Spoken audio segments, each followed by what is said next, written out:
बिस्मिल्लाह। अस्सलाम वालेकुम। क्योंकि वो होस्ट की थोड़ी टेक्निकल गड़बड़ हो रही है, तो मैं खुद ही होस्ट बन जाती हूँ। बिस्मिल्लाह तो हमने बोल भी दिया, सलाम भी हमने कर लिया, तो अल्लाह का भी नाम ले लिया हमने और हमें वैसे देर हो रही है, तो हम शुरू करते हैं, ठीक है? तो मैं डॉक्टर सैयदा रुखशीदा हूँ, मैं साइकियाट्रिस्ट हूँ, यहाँ मुंबई लोखंडवाला में प्रैक्टिस करती हूँ। मैं मिल्लत हॉस्पिटल में भी जाती हूँ, मगर अभी क्योंकि स्टाफ वगैरह हमारे पास कम है, तो वो ओपीडी अभी शुरू हुआ नहीं है। तो आप लोग सब लोग दुआ कीजिए, तो ये थोड़ा कोरोना कम हो। हमारा मिल्लत हॉस्पिटल जो माशाल्लाह काम अच्छा कर रहा है, मगर मेरी ओपीडी भी शुरू हो जाएगी जल्दी से इंशाल्लाह से। मैंने जब देखा, मैं जब आई थी तो बहुत सारे बच्चे भी थे, बड़े भी थे, तो यही सोच के मैंने आज का प्रेजेंटेशन बनाया था कि वैसे तो पेरेंटिंग परवरिश पे प्रेजेंटेशन है, बात करनी है, बहुत हमें ज्ञान देना है आप लोगों को, मगर इंशाल्लाह हम कोशिश करेंगे कि सबके लिए थोड़ा-थोड़ा कुछ इसमें हो, ठीक है? Next slide please. तो सबसे पहले तो अल्लाह का शुक्र करना है, अपने माँ-बाप का शुक्र करना है, मेरे टीचर्स का शुक्र करना है और मेरे पेशेंट्स का शुक्र करना है, क्योंकि रोज़ वो हमें सिखाते रहते हैं, है ना? और स्पेशल मेंशन करना है डॉक्टर चिराग शाह का, क्योंकि ना मैं बहुत बोर हो रही थी। मैंने कहा, "अभी मुझे प्रेज़ेंटेशन बनाना है, मैं क्या करूँ?" तो ये हमारे साइकियाट्रिस्ट फ्रेंड हैं, तो उन्होंने बोला, "मैंने इस प्रेज़ेंटेशन बनाया है, आप इसमें से कुछ इस्तेमाल कर लीजिए।" तो काफ़ी सारा हमने वहाँ पे कॉपी पेस्ट किया है। तो इसीलिए कुछ जो स्लाइड्स उनकी हैं, इसलिए उनके लिए ख़ास थैंक यू वेरी मच। कोई कॉन्फ्लिक्ट ऑफ इंटरेस्ट नहीं है, हमें कोई पैसे नहीं देता है कि ऐसे बोलो और वैसे बोलो। तो अल्हम्दुलिल्लाह हम साइंटिस्ट हैं, हम साइकियाट्रिस्ट हैं, तो हम जो भी बोलते हैं वो इसलिए बोलते हैं क्योंकि हमने बराबर से इसकी जाँच-पड़ताल की है, हमने एक्सपेरिमेंट्स किए हैं, रिसर्च किया है।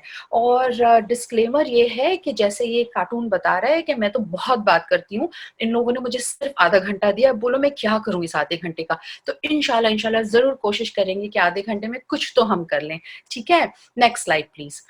तो आज जब हम बात कर रहे हैं कि हमारा तो लॉकडाउन हो गया है, हम इतने दिनों से घर पर बैठे हैं, सब लोग वर्क फ्रॉम होम हो रहा है, एवरीबॉडी का कंप्यूटर स्क्रीन चल रहा है और हम बात कर रहे हैं कि मोबाइल एडिक्शन की।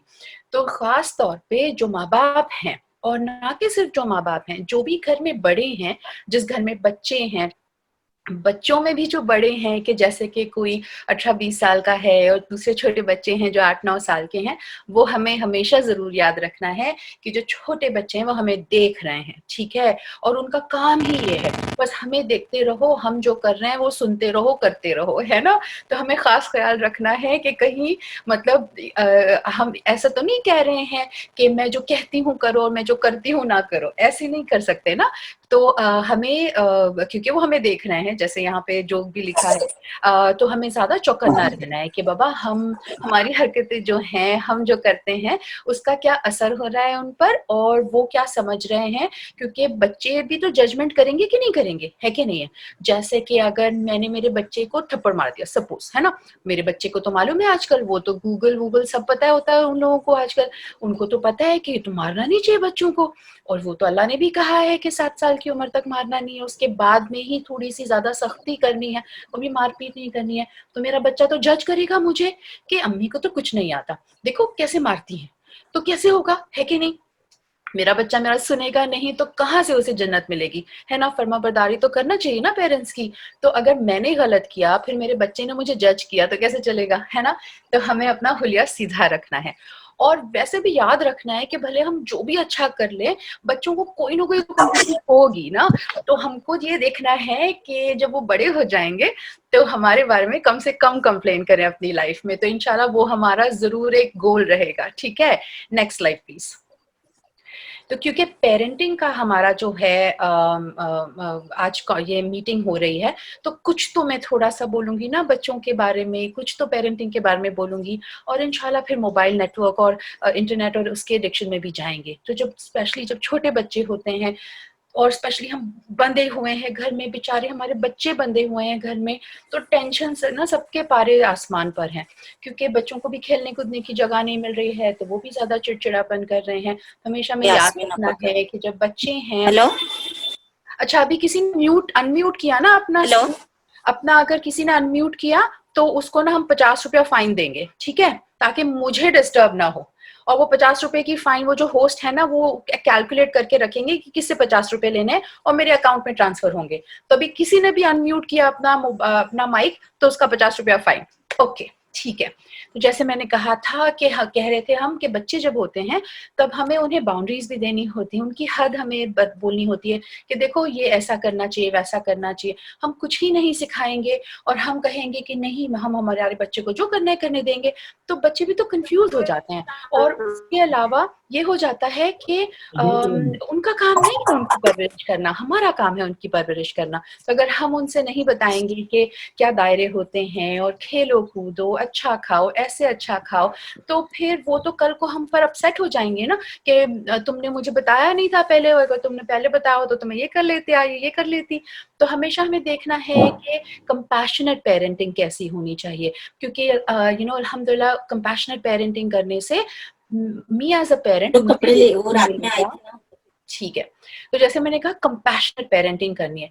उससे क्या होगा कि मैं जो हूँ एज़ अ पेरेंट, मैं अपने बच्चों की जो परवरिश है, उसे एन्जॉय करूँगी, है ना? और मेरे बच्चे हैं, अल्लाह ने नेमत दी है मुझे, तो ज़ाहिर-सी बात है कि मुझे उनसे रिश्ता जो बनाऊँगी मैं, उससे मुझे भी तो मज़ा आना चाहिए। मतलब अगर मैं बच्चों के साथ खेल रही हूँ, तो थोड़ा मुझे भी अच्छा लगना चाहिए। ये नहीं कि हम सिर्फ़ बच्चों के लिए खेल रहे हैं, तो इससे मेरा भी फ़ायदा होगा, ठीक है? तो इंशाल्लाह ये कुछ पॉइंट्स हैं, उसको जो सुन लो ज़रूर ना। याद रखने हैं।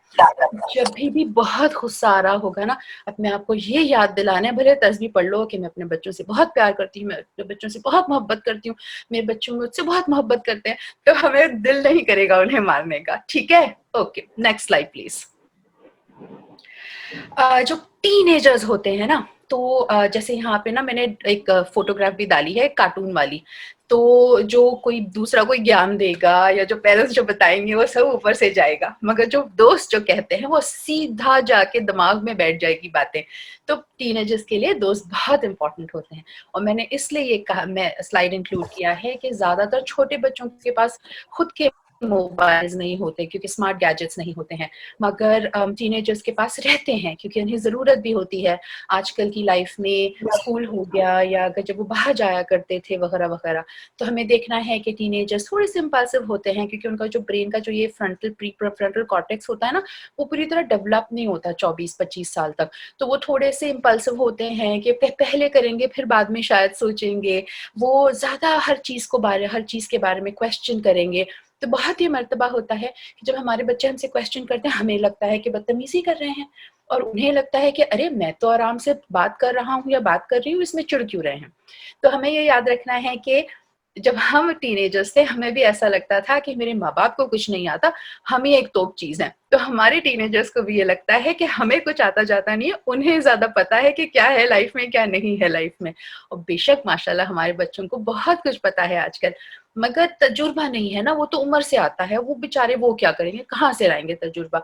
तो उन्होंने भी समझना है और हमें भी समझना है। तो हमें उनकी इज़्ज़त करनी है उनके नॉलेज के लिए, और उन्हें हमारी इज़्ज़त करनी चाहिए हमारे तजुर्बे के लिए, ठीक है? Next please.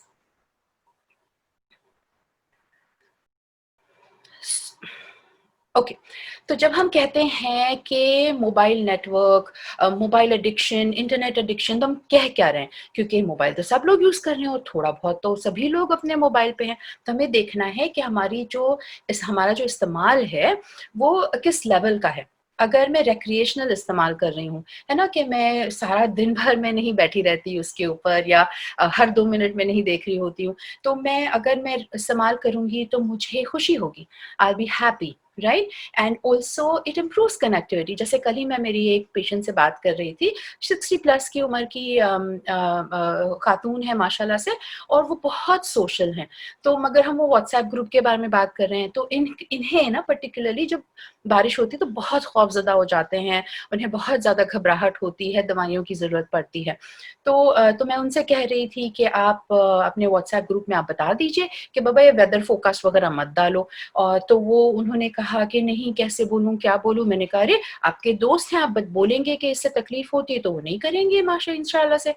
और तो अगर वो जो कनेक्टिविटी है, वो जो उनके दोस्त हैं, अगर उन्होंने भी अच्छे से अगर उनका साथ दिया तो इंशाअल्लाह वो ज़्यादा जल्दी अच्छे हो जाएँगे। तो कनेक्टिविटी तो बहुत इम्पोर्टेंट है। तो अगर हम कनेक्ट रह रहे हैं तो बहुत अच्छी बात है। अच्छा, जब हमें पता चल रहा है कि हमारा ना यूज़ जो थोड़ा प्रॉब्लमैटिक हो रहा है, मतलब हम धीरे-धीरे कहाँ के हम थोड़े मिनट के लिए इस्तेमाल करते थे इंटरनेट और मोबाइल, और कहाँ हम अभी तो 2-2 3-3 घंटे चले जाते हैं और फिर पता चलता है कि अरे! मैं इतनी देर से यहाँ पे मोबाइल पे बैठी हूँ। तो ये जो है ना, ये जो बहुत ऐसे चोरी धीरे-धीरे कदम बढ़ाता है, वो प्रॉब्लमैटिक यूज़ हो जाता है। उससे हमारा प्रॉब्लम शुरू हो जाता है। फिर आ जाता है एडिक्शन लेवल का। एडिक्शन मतलब बाबा रे! इंटरनेट और मोबाइल के बिना तो काम ही नहीं चलेगा। मतलब ना खाना हज़म होगा, ना साँस ली जाएगी, और हम पढ़ाई और लिखाई और काम वग़ैरह तो क्या ही कर लेंगे। तो वो जब एडिक्शन की बीमारी हो जाती है, तो वो तो बीमारी की हद तक हो जाती है। मतलब हमारे ज़हन पे, हमारा जो ब्रेन है ना? माइंड नहीं, ब्रेन, जो हमारा ब्रेन है उसमें चेंजेज़ आ गए हैं, उसमें से तकलीफ़ हो रही है। ठीक है? तो ये हमें देखना है कि हम किस लेवल के स्टेज 1 पर हैं, स्टेज 2 पे हैं, स्टेज 3 पे हैं। तो हमें सब लोगों को स्टेज 1 पर होना चाहिए, और जैसे ही हम स्टेज 2 पे जा रहे होंगे, फटाफट स्टेज 1 पे आ जाना चाहिए। Next please. किसी ने ना यहाँ पे स्क्रीन पे बहुत सारे ब्लू एंड रेड और पिंक कलर के ना मार्क्स बना दिए हैं, तो वो होस्ट की ज़िम्मेदारी है, ठीक है। जब हम कहते हैं इंटरनेट यूज़, जब हम क्योंकि एक्चुअली जब हम कहते हैं मोबाइल एडिक्शन, तो हम ज़्यादातर देखते हैं कि वो मोबाइल कम और इंटरनेट एडिक्शन ज़्यादा रहता है। तो बहुत अलग किस्म के रहते हैं। ये सारे ना हम इसको कहते हैं बिहेवियर एडिक्शन। जैसे कोई शराब पिएगा, दूसरा नशा करेगा, तो उन्हें हम बोलते हैं अल्कोहल, ओपियोइड, कैनबिस ना, हम उनसे कहते हैं सब्सटेंस एडिक्शन। उसी तरह ये बिहेवियर एडिक्शन होता है। जैसे गैम्बलिंग होता है ना? तो इंटरनेट पर जो है वो सोशल मीडिया एडिक्शन होता है, कंपल्सिव शॉपिंग एडिक्शन हो सकता है, इंटरनेट गेमिंग एडिक्शन हो सकता है, कंपल्सिव गैम्बलिंग एडिक्शन हो सकता है, और पोर्नोग्राफी एडिक्शन भी हो सकता है। और ये एडिक्शंस अनफॉर्च्युनेटली कोई भी उम्र के लोगों को हो सकता है। ठीक है? Next please. Next, yes. तो अपार्ट फ्रॉम ये जो सोशल इंटरनेट एडिक्शंस और पोर्नोग्राफी एडिक्शन और गेमिंग एडिक्शंस हैं, हमें ऐसी भी कोई चीज़ें हमें पता चलती हैं, जैसे कि ज़ीरो बॉक्स सिंड्रोम होता है। कि अच्छा, मैंने फ़ेसबुक पे कुछ डाला, और या नहीं तो मैंने टिकटॉक पे कुछ बनाया, या मैंने ट्वीट कुछ किया, कितने लाइक्स आए, कितने व्यूज़ हुए, कितने शेयर्स हुए। तो एक इंसान ना टीनेजर है, उसने मुझसे कहा कि हाँ, जब मैं जागता हूँ तो मेरे पास कोई नोटिफ़िकेशन नहीं रहता। तो because he was very sad, क्योंकि उसके दोस्त नहीं हैं, उसे दोस्त बनाने नहीं आते हैं वग़ैरह-वग़ैरह। जब मैंने किसी और को ये कहा कि मेरे एक पेशेंट है, वो ऐसा कहता है या ऐसा कह रहा था, तो वो इतना खौफ़ज़दा हो गया। कहता है, "अल्लाह! मुझे तो समझ ही, मैं तो बर्दाश्त भी नहीं कर पाऊँगा। मतलब you wake up in the morning and there is no notification." तो ये जो ज़ीरो इनबॉक्स सिंड्रोम है, ये हम उसे कहते हैं। और सल्फ़ाइटिस जो होता है ना, वो काफ़ी हद तक लोगों में फैल गया है। और मतलब हम देखते हैं कि अगर कोई इंसान दिन में 5 से 8 सेल्फ़ीज़ अगर ले रहा है, तो उसे हम कहते हैं शायद प्रॉब्लम होगा। ये ना कि सिर्फ़ ये कि तुम्हें आदत होगी सेल्फ़ी लेने की, मगर ये भी हो सकता है कि कुछ अंदर से ना, मतलब तुम सेल्फ़ी ले रहे हो, तुम्हें अच्छा नहीं लग रहा, फिर तुम निकाल रहे हो, फिर तुम सेल्फ़ी ले रहे हो। और सेल्फ़ी का प्रॉब्लम ही ये होता है ना, हम एक सेल्फ़ी ले लेते हैं, फिर हमें उसे स्टेयर करते रहते हैं। आधे घंटे में हम इतने नुक्स निकाल देते हैं उसमें, कि हमें लगता है कि ये तो बहुत ही बकवास सी तस्वीर निकली है, हम उसको डिलीट कर देते हैं। फिर हम लेते हैं, फिर हम ये करते हैं। तो आप सोचिए कितनी मर्तबा हम अपने आप को देखेंगे, फिर अपने आप के नुक्स निकालेंगे। मतलब किसी और को कुछ बुरा बोलने की तो हम वेट ही नहीं करते, हम खुद ही को अपने बुरा कह लेते हैं खुद से, नहीं? तो वो भी हो जाता है। और एक जो नोमोफ़ोबिया है कि अल्लाह, अगर मेरा फ़ोन नहीं रहा, या फ़ोन ख़राब हो गया, या फ़ोन गिर गया, टूट गया, तो मैं क्या करूँगी? या क्या करूँगा? तो वो जो ख़ौफ़ है कि मेरा कोई फ़ोन ले लेगा, मेरा फ़ोन चला जाएगा, मेरा फ़ोन बंद हो जाएगा, वो भी बहुत ज़्यादा परेशान करता है लोगों को।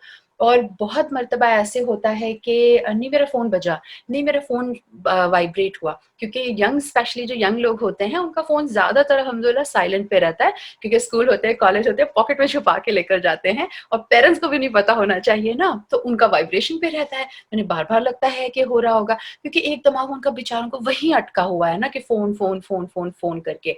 और जो आजकल स्पेशली जो हम देख रहे हैं, क्योंकि वो कोरोना वगैरह चल रहा है ना, डूम सर्फिंग, मतलब क्या बुरा हो सकता है?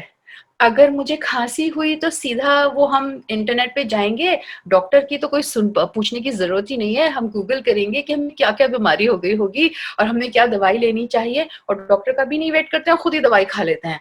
और ये खराब हो जाएगा, वो खराब हो जाएगा, दुनिया कब खत्म होने वाली है, ऐसा गंदा हो जाएगा, वैसा गंदा हो जाएगा। तो जो डूम सर्फिंग वाली जो प्रॉब्लम है, ये भी बहुत बढ़ रही है और स्पेशली ये कोरोना जब से शुरू हुआ है ना, तब से ज़्यादा बढ़ गया है। तो ये सारी चीज़ें हो रही हैं हमारे साथ।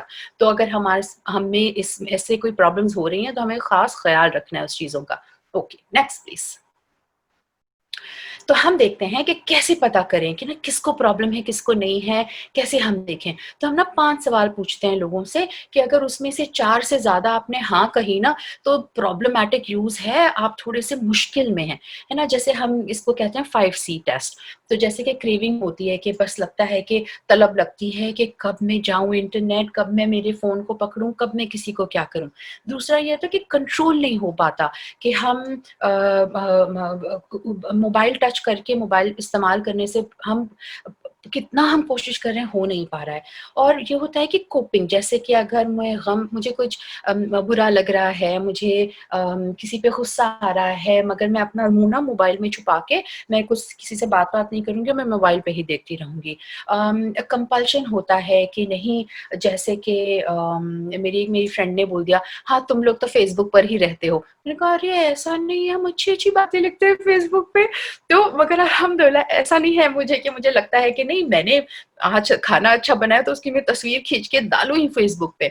और हाँ, मैं थोड़ी-सी उम्र वाली हूँ ना तो इसलिए मैं अभी तक फ़ेसबुक पे ज़्यादा हूँ और इंस्टाग्राम पे उतनी नहीं हूँ। ऐसा नहीं कि मैं इंस्टाग्राम पे नहीं हूँ मगर फ़ेसबुक अभी भी ज़्यादा चलता है हमारा। तो यहाँ पे जो छोटे लोग हैं, जो टीनेजर्स हैं, जो यंग एडल्ट्स हैं, उन्हें तो पता ही नहीं कि फ़ेसबुक क्या है, डायनासॉर हो गया वो। ठीक है। और फिर तीसरी जो है वो कॉन्सिक्वेंसेस के मतलब मुझे पता है कि मुझे नींद में तकलीफ हो रही है, डाँट पड़ रही है घर पे, ब दे ब क पढ़ाई में काम में है मेरा दिल नहीं लग रहा है, फिर भी मैं किए जा रही हूँ, फिर भी मैं 3-3 4-4 5-5 6-6 घंटे अपने मोबाइल पर हूँ, है ना? तो अगर ये 5 क्वेश्चन्स में से अगर 4 का जवाब सही आया है ना, मतलब गड़बड़ है और अभी कुछ तो हमें करना पड़ेगा। Next please. तो हम देखते हैं किन लोगों को ऐसा ज़्यादा होता है कि उन्हें आदत सी लग जाती है। तो वो लोग जो शायद उन्हें सेल्फ कॉन्फिडेंस थोड़ा कम रहता है या वो थोड़े-से उन्हें आता नहीं है कि दोस्त कैसे बनाते हैं, उनके दोस्त नहीं हैं ज़्यादा, उनको स्कूल में किसी ने बुली किया था या कॉलेज में कोई बुली कर रहा है या तो उन्हें डिप्रेशन और घबराहट की बीमारी है या उन्हें दूसरी कोई बीमारियाँ हैं जो जैसे कि ADHD attention deficit hyper activity disorder तो ये सारी जो चीज़ें होती हैं, उन लोगों को ये प्रॉब्लम्स होना ज़्यादा आसान रहता है, वो जल्दी हो जाती हैं ये प्रॉब्लम्स। बहुत सारे लोग जो बात नहीं कर पाते हैं ऐसे फेस टू फेस, तो वो हमेशा फ़ोन में ही लगे रहते हैं कि मैं फ़ोन में देखूँगी ना, तो मुझे कोई पूछेगा नहीं कुछ। तो वो उस वजह से भी वो फ़ोन में लगे रहते हैं। और बहुत सारे ऐसे लोग होते हैं कि जैसे मैंने कहा स्पेशली टीनेजर्स, वो कंट्रोल नहीं कर पा रहे हैं क्योंकि उनका प्रीफ्रंटल कॉर्टेक्स अभी तक डेवलप नहीं हुआ है। तो ऐसी सारी चीज़ लोगों में ऐसे ज़्यादा हो सकता है। Okay, next please. राइट। तो इन लोगों में हो सकता है हमने वो 5C वाला टेस्ट भी बता दिया, मगर इसकी वजह से अगर हमने बहुत ज़्यादा इंटरनेट इस्तेमाल किया, जैसे प्रॉब्लमैटिक यूज़ है या एडिक्शन यूज़ है, तो उसके सिम्पटम्स क्या हो सकते हैं? तो बहुत सारे लोग आते हैं कि सर दुखता है, ये दुखता है, हाथ दुखता है, ये दुखता है और मैं कहती हूँ कि अच्छा जब सो रहे होते हैं तो मोबाइल देखते-देखते सोते हैं क्योंकि हम सो रहे होते हैं, हम ऐसा मोबाइल रखते हैं। तो अब सोचिए अगर मैं ऐसे रखूँगी तो मेरा ये पूरा जो हिस्सा है ये तो दर्द करेगा कि नहीं करेगा? है ना? तो posture, neck and head pen related बहुत कॉमन प्रॉब्लम्स हैं और क्योंकि हम ऐसे करते हैं या ऐसे करते हैं ना फ़ोन इस्तेमाल करने में, तो हमें कार्पल टनल सिंड्रोम ये जो मेरी कलाई है, उसमें जो तकलीफ उसमें दर्द हो जाता है, उसका स्वेलिंग हो जाता है, पेन हो जाती है, इसको हम कार्पल टनल सिंड्रोम कहते हैं। जो पहले हम देखा करते थे, जो लोग कंप्यूटर इंजीनियर होते थे, सारा टाइम कंप्यूटर्स पे काम करते थे, तो उन्हें होता था। मगर आजकल तो सभी गैजेट्स पे रहते हैं, तो बहुत ज़्यादा बढ़ गया है। नींद में प्रॉब्लम हो सकती है, खाने में प्रॉब्लम हो सकती है, आँखों में ड्राइनेस हो सकती है, आँखों के दूसरे दूसरी प्रॉब्लम्स हो सकती हैं। लोग खाने पर ध्यान नहीं देते हैं, हाइजीन पे ध्यान नहीं देते हैं, स्पेशली टीनेजर्स। वैसे ही अल्लाह रे करके हमें उनको बोलना पड़ता है, नहा लो, कपड़े बदल लो, अच्छा से बदलो, धो भी मत, हम धो देंगे कपड़े मगर बदल तो लो। कभी-कभार ऐसे हो जाता है ना, तो और अगर मोबाइल एडिक्शन हो जाएगा, तो वो और भी ज़्यादा बढ़ जाता है। और वज़न भी कम ज़्यादा हो जाता है क्योंकि वो खाने के लिए भी उन्हें हम कहेंगे कि नहीं खाना खा रहे हो, मोबाइल रख दो, तो उन्हें लगता है कि जल्दी-जल्दी कहाँ मैं अच्छे से 10-15 मिनट खाऊँ, फटाफट 5 मिनट में खाओ और भागो ताकि मोबाइल पर हम बैठे रहें। तो ये सारी चीज़ें हम देखते हैं कि उसकी वजह से इम्पैक्ट होता है। अम और ज़ाहिर-सी बात है इस अगर ये सब कुछ हो रहा है तो हम देखते हैं कि मूड स्विंग्स हो रहे हैं, चिड़चिड़ापन हो रहा है, किसी से सीधे मुँह बात नहीं करते, नहीं चाहते हुए भी ज़्यादा चिड़चिड़ा हो जाता है, हम गुस्सा करते हैं लोगों पर। और इसकी वजह से ना जैसे हम शुरू में हमें लगता है कि नहीं मैं लोनली हूँ तो मुझे जाना चाहिए, मुझे मिलना चाहिए लोगों से, वर्चुअली मिलना चाहिए, ऑनलाइन भी मैं किसी से मिल सकती हूँ तो अच्छी बात है माशाल्लाह। मगर अनफॉर्च्युनेटली धीरे-धीरे इसकी वजह से हम और भी अकेले हो जाते हैं। हम और भी अपनी उस वर्चुअल दुनिया में सिमट के रह जाते हैं। तो लोनलीनेस और आइसोलेशन भी बहुत बढ़ जाता है, अगर हमें ये प्रॉब्लमैटिक यूज़ एंड एडिक्शन की प्रॉब्लम हो गई तो। और हम जो हमारा काम रहता है ना, हम पोस्टपोन करते हैं। मेरा थोड़ा उल्टा है, जब मुझे काम से मतलब मुझे कभी ना मैं डरती हूँ, कभी जब एकेडमिक काम करना होता है कि कोई लेक्चर बनाना है, कि आर्टिकल लिखना है कि कुछ, तो मुझे लगता है कि आप बुलवा लो, लिखवाओ मत। तो फिर क्या होता है ना कि मैं टीवी ऑन कर दूँगी या कुछ और ऑन कर दूँगी, मैं कुछ और देखूँगी अपने फ़ोन पर क्योंकि मुझे लग रहा है कि अरे! इतना इम्पोर्टेंट काम है तो मैं पोस्टपोन करती हूँ, प्रोक्रेस्टिनेट करती हूँ। मगर अगर एडिक्शन हो जाएगा तो वो मेरे बैक ऑफ द माइंड में रहेगा मगर मैं टच ही नहीं करूँगी इसको। मैं अभी जो कर रही हूँ बहुत कॉन्शियसली कर रही हूँ। तो बहुत मरतबा ना रात में 1 बजे कभी मैं फ़ेसबुक पे लिखती हूँ कि हाँ, I am doing something else because I am procrastinating from work. तो वो प्रॉब्लम है। अ, और कभी-कभार जो लोगों को एडिक्शन रहता है ना, तो वो बहुत ही ज़्यादा खुश रहते हैं और बहुत ज़्यादा जल्दी बोर हो जाते हैं। मतलब आपने अपने बच्चों को भी देखा होगा कि जैसे ही फ़ोन ले लो, 2 मिनट के बाद आएँगे, कहेंगे I am bored, what do I do? And we are like अभी तो फ़ोन पर थे, अभी तो खेल रहे थे, इतना सारा ये कर लिया, अभी 2 मिनट में बोर हो गया। और उनका अटेंशन स्पैन भी बहुत कम रहता है और उन्हें हमेशा बहुत सारे जो स्पेशली जो टीनेजर्स वगैरह हैं और उन्हें पता है कि हाँ, वो बहुत ही ज़्यादा इस्तेमाल कर रहे हैं या काम नहीं कर रहे हैं या उन्होंने कहा था अम्मी-अब्बा से कि वो मोबाइल नहीं टच करेंगे और फिर वो मोबाइल टच कर रहे हैं, तो उन्हें गिल्ट भी बहुत होता है ना? तो ये सारी चीज़ें अगर होती हैं, तो हाँ, शायद एडिक्शन हो गया, तो थोड़ा ख़्याल रखना पड़ेगा ना, इसका इलाज करना पड़ेगा। Next please. मैं थोड़ा जल्दी-जल्दी जा रही हूँ क्योंकि मैंने जैसे कहा आधा 1 घंटा दिया है मुझे और देखो ऑलरेडी 30 मिनट्स हो गए, 5 मिनट में मैं क्या-क्या और बताऊँ? मगर अभी जो हम बता रहे हैं बहुत इम्पोर्टेंट है। तो एक्सेसिव यूज़ से ना एकेडमिक्स पे भी फ़र्क पड़ता है, बच्चे अटेंशन नहीं दे पाते, पढ़ाई के ना कि सिर्फ़ पढ़ाई में अटेंशन पर दूसरी चीज़ों में अटेंशन नहीं दे पाते हैं। तो इस वज़ह से उनकी ग्रेड्स जो हैं, जो मार्क्स हैं वो कम हो जाते हैं और वो बच्चों को ना फिर आदत ही नहीं रहती है कि लोगों से कैसी बात करनी है और इसकी वजह से अनफॉर्चुनेटली अगर छोटे बच्चों से और टीनेजर्स में ऐसा हो गया, तो जिसे हम कहते हैं एम्पैथी। एम्पैथी मतलब हम दूसरों की समझ सकते हैं कि उन्हें क्यों हो रहा होगा, वो क्या कर रहे होंगे, कैसे हो रहे होंगे, वो कम हो जाती है। और बिना एम्पैथी तो इंसान इंसान ही नहीं रहेगा, है ना? कि अगर मुझे किसी और का दर्द नहीं दिख रहा है, किसी और की तकलीफ नहीं समझ में आ रही है और मेरे दिल में उनके लिए कोई खुलूस नहीं है, तो वो मुश्किल हो जाएगी, तो बहुत प्रॉब्लम बड़ा है। तो ये डेवलपमेंटल जो बच्चों का जो डेवलपमेंट होता है ब्रेन पे, उसका पे भी असर हो सकता है ना? तो और बहुत मर्तबा ये होता है कि जैसे कि अभी मैं सारा टाइम काम करती रहती हूँ, तो मैंने बोल के रखा है मुझे फ़ोन नहीं करना, मैसेज ही करना, है ना? तो कभी-कभार ये हो जाता है जब मुझे किसी से बात करनी होती है ना, तो 2 मिनट मुझे भी लग जाता है कि अरे! तो मैंने कहता है कि अभी फ़ोन पे बात करना है, मैसेज ही कर देती हूँ, क्योंकि आदत हो जाती है इतनी मैसेज करने की, है ना? तो वो भी बहुत हो जाता है कि फेस टू फेस कन्वर्सेशंस ही नहीं हो पाते हैं। अम अब बहुत सारे बच्चे हैं कि अगर हम उन्हें बाहर भेज देंगे तो वो देखते हैं कि मैं करूँ क्या? मैं खेलूँ कैसे? और तो वो जो होता है ना इनसाइड जनरेशन हो जाती है पूरी की पूरी कि उन्हें समझ ही नहीं आता है कि बाहर जाके किस तरह खेला जाए। वो भी अगर हमने बताया कि हाँ, ये क्रिकेट है, ये बैट है, ये बॉल है तो शायद फिर भी खेल पाएँ। मगर खुद से वो खेलना कि दूसरी-दूसरी जो गेम्स होते थे जो हम बाहर जाके खेलते थे, बस हम तो भागते रहते थे, है ना? तो वो नहीं आ पाता है इन लोगों को। तो वो जो एक स्किल है, एक आर्ट है कि कैसे बाहर जाके आउटडोर गेम्स खेलने हैं, अपने ही गेम्स बनाने हैं। तो हम तो क्रिकेट में भी अपने गेम्स बना लेते थे, under arm bowling, over arm bowling वगैरह-वगैरह, है ना? तो वो सब कुछ नहीं होता इन बच्चों के साथ, तो वो भी मुश्किल है थोड़ा। Next please. और जब कपल्स होते हैं, चाहे वो माँ-बाप हैं, चाहे जो टीनेजर्स हैं, जो शायद रिलेशनशिप्स में होंगे, मंगेतर हो गए हैं एक-दूसरे के, उनमें बहुत मुश्किल हो जाती है क्योंकि वो कॉन्स्टेंटली चैटिंग कर रहे होते हैं। फिर कल ही मैं एक छोटे यंग लड़के से बात कर रही थी, उसकी जो मंगेतर है, वो कह रहा है उसे पता है कि she is very nice, there is nothing to no issue, they are a very good couple and they are very dedicated to each other, but किसी ने डीएम कर दिया, किसी ने कमेंट कर दिया, किसी ने कुछ लाइक कर दिया तो he gets all upset about it, not on her but like just generally upset. And then उसकी वजह से बहुत मर्तबा हम देख रहे हैं कि किसी और के साथ टेक्सटिंग वगैरह शुरू हो जाती है, तो उसकी वजह से भी रिश्ते थोड़े से उसमें दरार हो जाती है। और जेलसी बढ़ जाती है, इनसिक्योरिटी अबाउट रिलेशनशिप्स बढ़ जाते हैं, तो वो भी मुश्किल है। Next please. राइट। हम करें क्या? ये बहुत इंपॉर्टेंट है। सेल्फ हेल्प टिप्स है कि नहीं?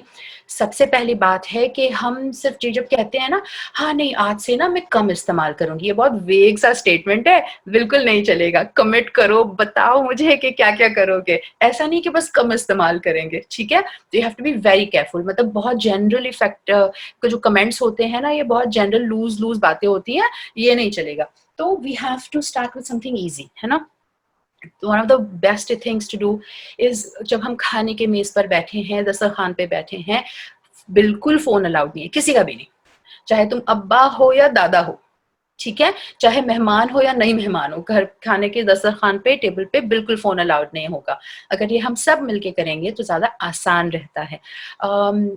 बाथरूम में स्पेशली सुबह में तो नहीं लेकर जाना है। पता है कितने कपल्स की झगड़े होते हैं इसके, और कितने अगर जब घर में, क्योंकि हम तो ज़्यादातर जब हम बॉम्बे वगैरह में रहते हैं तो ऐसा थोड़ी ना है कि 5-5 6-6 बाथरूम्स होते हैं सबके पास।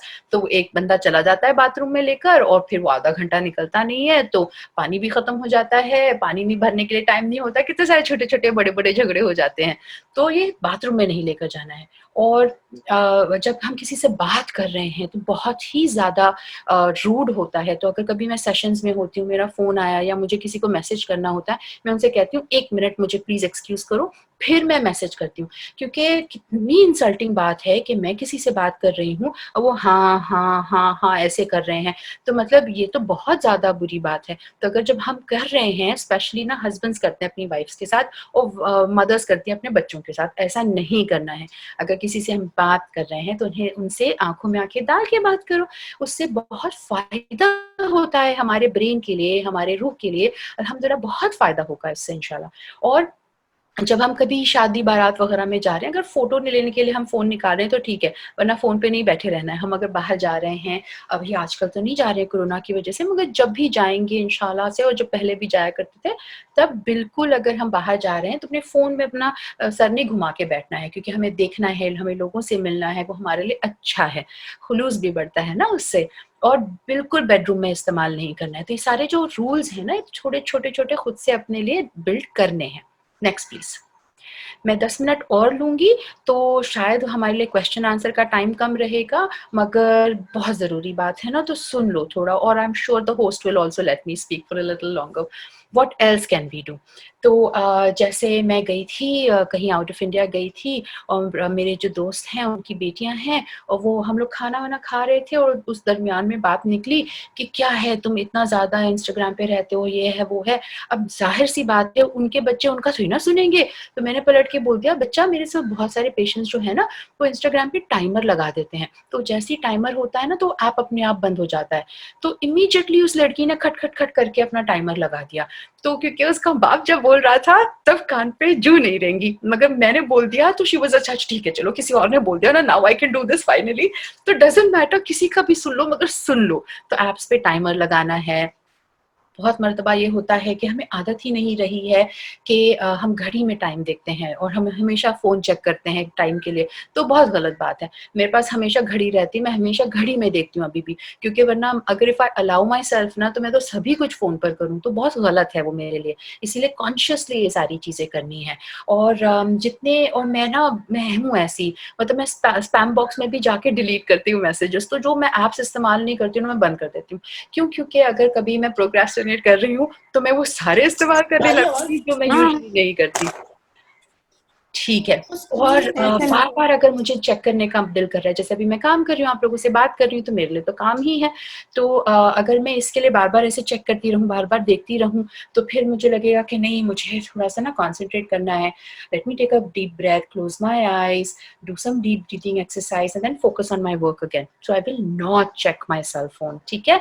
एंड यू हैव टू, बहुत एक अच्छी आइडिया है कि जो हमारा जो फ़ोन जब लॉक हो जाता है, और लॉक तो करना चाहिए सबको अपना फ़ोन, उसमें ना बड़ा लंबा सा कॉम्प्लिकेटेड सा पासवर्ड डाल देना। क्योंकि जब भी मैं अगर उठाऊँ ना तो अगर मुझे 10 ट्वेन 12 टू 15 कैरेक्टर्स अगर टाइप करने पड़े तो मुझे बोर होता है। तो इसलिए मैं कम से कम इस्तेमाल करूँगी, ठीक है? तो ये बहुत अच्छी ट्रिक है, ज़रूर याद रखना। और जो व्हाट्सएप ग्रुप है ना, ज़्यादा से ज़्यादा ग्रुप्स में से प्लीज़ निकल जाओ, ठीक है? They are all stupid, rubbish, nonsense groups. और ये व्हाट्सएप यूनिवर्सिटी ने तो खराब करके रखा है सबका दिमाग, ठीक है? तो मैं तो किसी व्हाट्सएप ग्रुप में नहीं हूँ सिवाय 2-4। या तो हमारी एकेडमिक ग्रुप्स होते हैं जहाँ पे हम पढ़ाई-लिखाई की बात कर रहे होते हैं, तो उसमें कोई फॉरवर्ड नहीं होता, गुड मॉर्निंग, गुड आफ्टरनून नहीं होता, कुछ नहीं होता।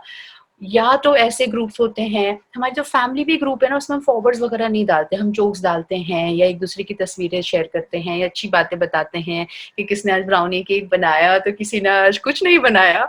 तो वो सारी चीज़ें बहुत अच्छी चीज़ होती है। तो ये व्हाट्सएप ग्रुप का ख़ास ख़्याल रखना है, सबको म्यूट कर दो, किसी का मीडिया डाउनलोड नहीं करो, किसी का ऑटोमैटिक मीडिया डाउनलोड नहीं करो, उससे बहुत ज़्यादा टाइम भी बर्बाद नहीं होगा और हमें ना ऑटोमैटिकली इमोशनल वेलनेस ज़्यादा बढ़ जाएगी हमारी। क्योंकि बहुत ज़्यादा हम नेगेटिव न्यूज़ देख रहे हैं, नेगेटिव चीज़ें सुन रहे हैं। जैसे मैंने बताया ना वो लेडी का, वो कोई बता रहा होगा कि यहाँ पे बांद्रा में पानी फिर गया, तो then she starts getting scared कि अरे पानी भर गया, फ्लड हो गया। तो ये सारी चीज़ें भी होती हैं। और हम देखना है कि हम है ना मुकर्रर करना है, स्पेशली टीनेजर्स को मैं कहती हूँ कि बता दो अपने दोस्तों को कि देखो मैं दिन में 2 या 3 बार इस वक़्त अपने मैसेजेस चेक करती हूँ, तो जो भी मैसेज होगा मैं तब चेक करूँगी और तब रिप्लाई करूँगी। अगर कुछ इम्पोर्टेंट होगा ना तो तुम मुझे या तो फ़ोन करो या तो मेरे घर के लैंडलाइन पे फ़ोन करो। और तो फिर वो ठीक है ना, तो वो सही है। तो उसकी वजह से मैं भी बार-बार नहीं चेक करूँगी। अगर मैंने डाल दिया अपने आप को एक शेड्यूल पर कि बाबा हम इतनी 4 बजे ही चेक करते हैं, फिर हम 8 बजे ही चेक करते हैं और जब हम चेक करते हैं, तब हम थोड़ा 10-15 मिनट लेंगे, रीड भी करेंगे, रिप्लाई भी करेंगे, तो फिर आसान है इंशाल्लाह से, है ना? ओके। एंड जैसे मैंने कहा बता दो सबको और उनको बताओ कि आई एम डूइंग दिस और I am trying to help myself, तो वो भी इंशाल्लाह से then they will also help you. Next, next slide. Right. बच्चों से कैसे बात करना है, क्योंकि बहुत मर्तबा टीनेजर्स हैं या इवन यंग बच्चे हैं 12-13 साल के ना, तो ट्रोलिंग होती है, बुरा सारा चीज़ होती है इंटरनेट पे।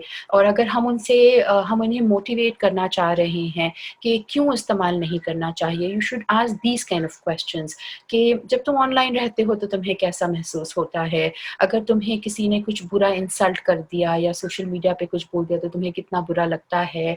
और जो तुम गेम्स वगैरह खेल रहे हो, उससे पहले तुम्हारे ग्रेड्स कैसे थे। और तो ये हम इस तरह की जब बातें कर रहे होते हैं तो हाँ, वो बच्चा खुद भी सोचता है कि हाँ, एक्चुअली मैंने तो नोटिस भी नहीं किया इतना नेगेटिव इम्पैक्ट हो रहा था मुझ पर। हाँ, मुझे अच्छा नहीं लग रहा है जब कोई मेरे बारे में बुरा कह रहा है, क्रिटिसाइज़ कर रहा है वगैरह। और हाँ, पहले मेरे नंबर अच्छे आते थे, अभी अब नंबर अच्छे नहीं आते हैं। तो उससे इंशाल्लाह से बच्चों को भी थोड़ा टीनेजर्स को भी एनकरेजमेंट मिलेगा and they will learn how to look at internet use from a realistic point of view. ये नहीं कि सब अच्छा, ये सब अच्छा, ये सब मज़ा, ये सब मज़ा, ये सब एंटरटेनमेंट है। नहीं, उससे हमें तकलीफ भी हो रही है। तो ये हमें बताना है बच्चों को, क्योंकि मैं बिल्कुल कतई टेक्नोलॉजी के खिलाफ नहीं हूँ, ना इंटरनेट के खिलाफ हूँ, ना सोशल मीडिया के खिलाफ हूँ। मैं तो कहती हूँ बहुत अच्छी चीज़ है माशाल्लाह, मगर उसका इस्तेमाल भी तो आना चाहिए ना। ये नहीं कि बस हम अंधाधुन बस करे जा रहे हैं, करे जा रहे हैं। और मैं तो कहती हूँ कि all of us are media, क्योंकि हम सब कंटेंट क्रिएट करते हैं। अगर मैंने एक फेसबुक पे पिक्चर डाल दी, कि इंस्टाग्राम पे कुछ शेयर कर दिया, कि व्हाट्सएप पे कुछ भेज दिया, तो दैट हम या तो मैं खुद लिख रही हूँ, या खुद बना रही हूँ, या तो किसी और का कहीं और दे रही हूँ। तो but we are all content creators, है ना। तो थोड़ा अगर हम क्रिएट कर रहे हैं कंटेंट, तो रिस्पॉन्सिबिलिटी से करना चाहिए इंशाल्लाह। Next please. I promise you only 2 more minutes। तो हमें बहुत इंपॉर्टेंट है हम हमारे बच्चों को बताएं, हम खुद देखें व्हाट डिजिटल फुटप्रिंट्स आर। क्योंकि अभी भी कभी कभार मेरा कोई इंटरव्यू होता है ना, कोई 10 साल पुराना कुछ कहीं कोट होगा, या कोई इंटरव्यू होगा मेरा पेपर में, वो मुझे पूछेंगे उसके बारे में, और मैं कहती हूँ कि अरे ये कैसे इतना सी तो पुराना है, मैं खुद भूल गई थी कि मैंने ये इंटरव्यू दिया था या कुछ कहा था ऐसे। तो digital footprints are very important. Everybody understands कि cloud है, but nobody takes it seriously, so nothing really gets deleted। तो it's very important for us to talk about it। और हमने अभी ये जो कहा ना, इतनी सारी चीजें कहीं, actually speaking nutrition, digital nutrition, digital diet, ये सारी चीजें हैं। तो ये अगर हम समझ लें कि हमें भी समझना है, हमारे बच्चों को समझना है, हमारे बच्चों को भी पता रहना चाहिए कि अगर डीपी भी हम बदल रहे हैं तो किसने कहाँ कब क्या शेयर कर दिया, हमारी डीपी हमें पता भी नहीं चलेगा, और गलत चीज़ों के लिए इस्तेमाल होंगी। मेरे फ्रेंड्स हैं जिन्होंने ये मूवी बनाई थी पोस्टर बॉयज़, तो उसमें भी एक उनकी फोटोग्राफ होती है, you know the whole movie is based on, कल रात को ही हम देख रहे थे, बस we were flipping channel, you know something to see for half an hour, and then वो मूवी दिख गई। मैंने कहा अरे हाँ, ये वाली मूवी भी थी। तो just happened all of a sudden, और देखो today I'm telling you about it। तो a lot of things can be misused, है ना। तो जो भी हमने आज बात की, और हम अगर हमें लग रहा है कि हमें बहुत प्रॉब्लम हो रहा है हमारे डिजिटल वेलनेस में, आज समझ में आ गई बात, मगर थोड़ा और इन्फॉर्मेशन चाहिए या और मदद चाहिए, तो जो निम्हांस है, वो नेशनल इंस्टीट्यूट है हमारा साइकाइट्री का, मेंटल हेल्थ का, वो बैंगलोर में है। तो उन्होंने एक ऐप बनाया है, इसको हम कहते हैं shut, SHUT।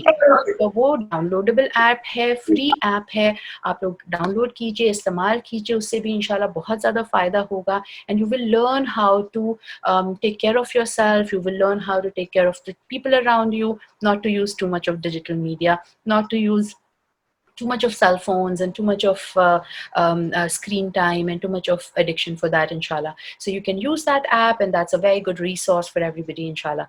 Next, please. Nice। बहुत इम्पॉर्टेंट है कि अगर आप लोगों को लग रहा है कि तकलीफ़ है, या आप किसी से बात कर रहे हैं मगर वो बात नहीं सुन रहे हैं, बच्चे परेशान कर रहे हैं, बहुत गुस्सा कर रहे हैं, तोड़-फोड़ कर रहे हैं, जैसे फ़ोन ले लिया वगैरह, ऐसी कोई मुश्किलात होती है, तो प्रोफ़ेशनल हेल्प लेना बहुत ज़रूरी है।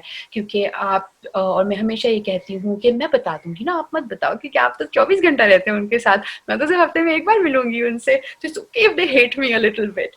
तो बिहेवियर मॉडिफ़िकेशन होते हैं, वैसे तो काफ़ी स्टेप्स आपको बता दिए आज अल्हम्दुलिल्लाह से हमने, मगर कभी-कभार तकलीफ़ बढ़ जाती है, दवाइयों की भी ज़रूरत पड़ती है, काउंसलिंग की ज़रूरत पड़ती है, क्योंकि हम देखते हैं कि क्यों हो रहा है, क्या हो रहा है, कि सेल्फ कॉन्फिडेंस क्यों कम है, शायद इस वजह से बहुत ज़्यादा इस्तेमाल हो रहा है, यहाँ नहीं तो बहुत इस्तेमाल हो रहा था, किसी को ट्रोलिंग हो रही थी, उसकी वजह से इम्पैक्ट हो गया। सारी चीज़ों को हमारा ख़्याल रखना है, ठीक है? इंशाल्लाह। Next please. Somebody is becoming very creative with my slides. Next, please. Next slide.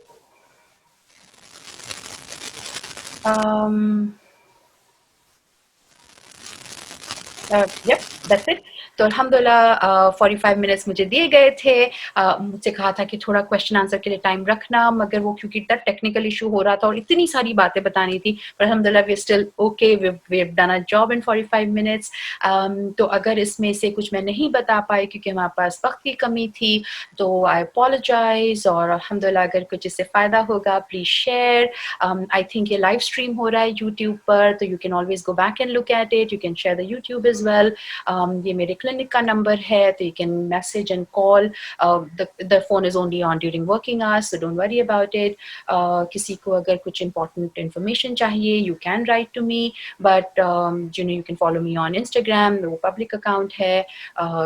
But inshallah, and if there are any questions and answers, the host say that we have time, inshallah I'll try and take it. अस्सलाम वालेकुम ma'am. वालेकुम अस्सलाम। आपका number मिलेगा clinic का? को लिखा है, अभी भी स्क्रीन पे लिखा है 7700961123। अच्छा, नहीं है ना, मैं इसके लिए आपको पूछना चाह रही थी। स्क्रीन पर तो अभी भी है। किधर है नंबर? नहीं दिख रहा है। डजंट मैटर, आप कर लीजिए इंशाल्लाह। गूगल पे सब जाता है आजकल, मैं भी। ओके ओके जी, मैं कुछ पूछ सकती हूँ? अगर आपको होस्ट ने इजाजत दी है तो आप प्लीज पूछ लीजिए। Okay, so my question is, for developing corrective measures that you have suggested, do you have anything in pointer format or something in a collective way? Can we go to that points? Why is anything available for that?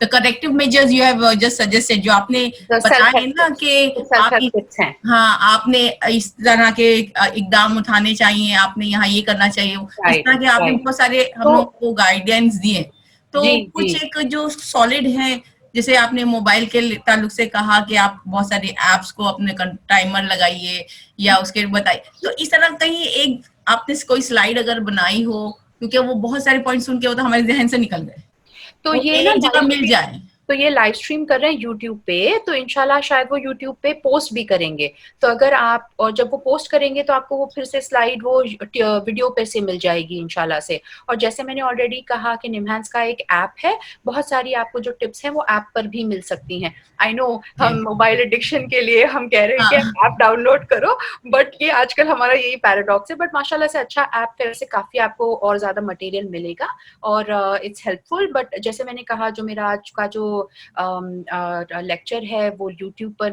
इंशाल्लाह जरूर मिलेगा आपको, वहां पर से आप slides वापस देख सकते हैं। ओके, जज़ाकुल्लाह खैर। Hello hello, yes, hello doctor, my name is Saima and मुझे पीसीओडी और हार्मोनल इम्बैलेंस का इशू चल रहा है राइट नाउ। सो मेडिसिन थोड़ी भी ऊपर नीचे होती है तो मुझे ऐसा अचानक से गुस्सा आ जाता है, लाइक मैं बैठी हूँ, सब कुछ सही होता है, everything is normal, the environment is normal, but कुछ ऐसा हो जाता है कि मुझे ना गुस्सा आ जाता है, मतलब रीजन भी नहीं होता है वो चीज़ से गुस्सा आने का, बट आता है मुझे। और वो बेसिकली जैसे मेरा बच्चा है 2 साल का, वो मस्ती करता है, normally it's like okay, but at some point ऐसा होता है मुझे बहुत गुस्सा आ जाता है, तो इससे कैसे डील करना है? Thank you very much, Saima. I know your question is not really related to mobile addiction, but inshallah I'll try and answer. Can we go on the next slide, please? Because actually मैंने slide include इस पहले किए थे क्योंकि parenting question ये था, मगर क्योंकि आपने parenting का भी question पूछा है, and if you can remove the yes, thank you very much. तो PCOD is very linked with mental health, है ना?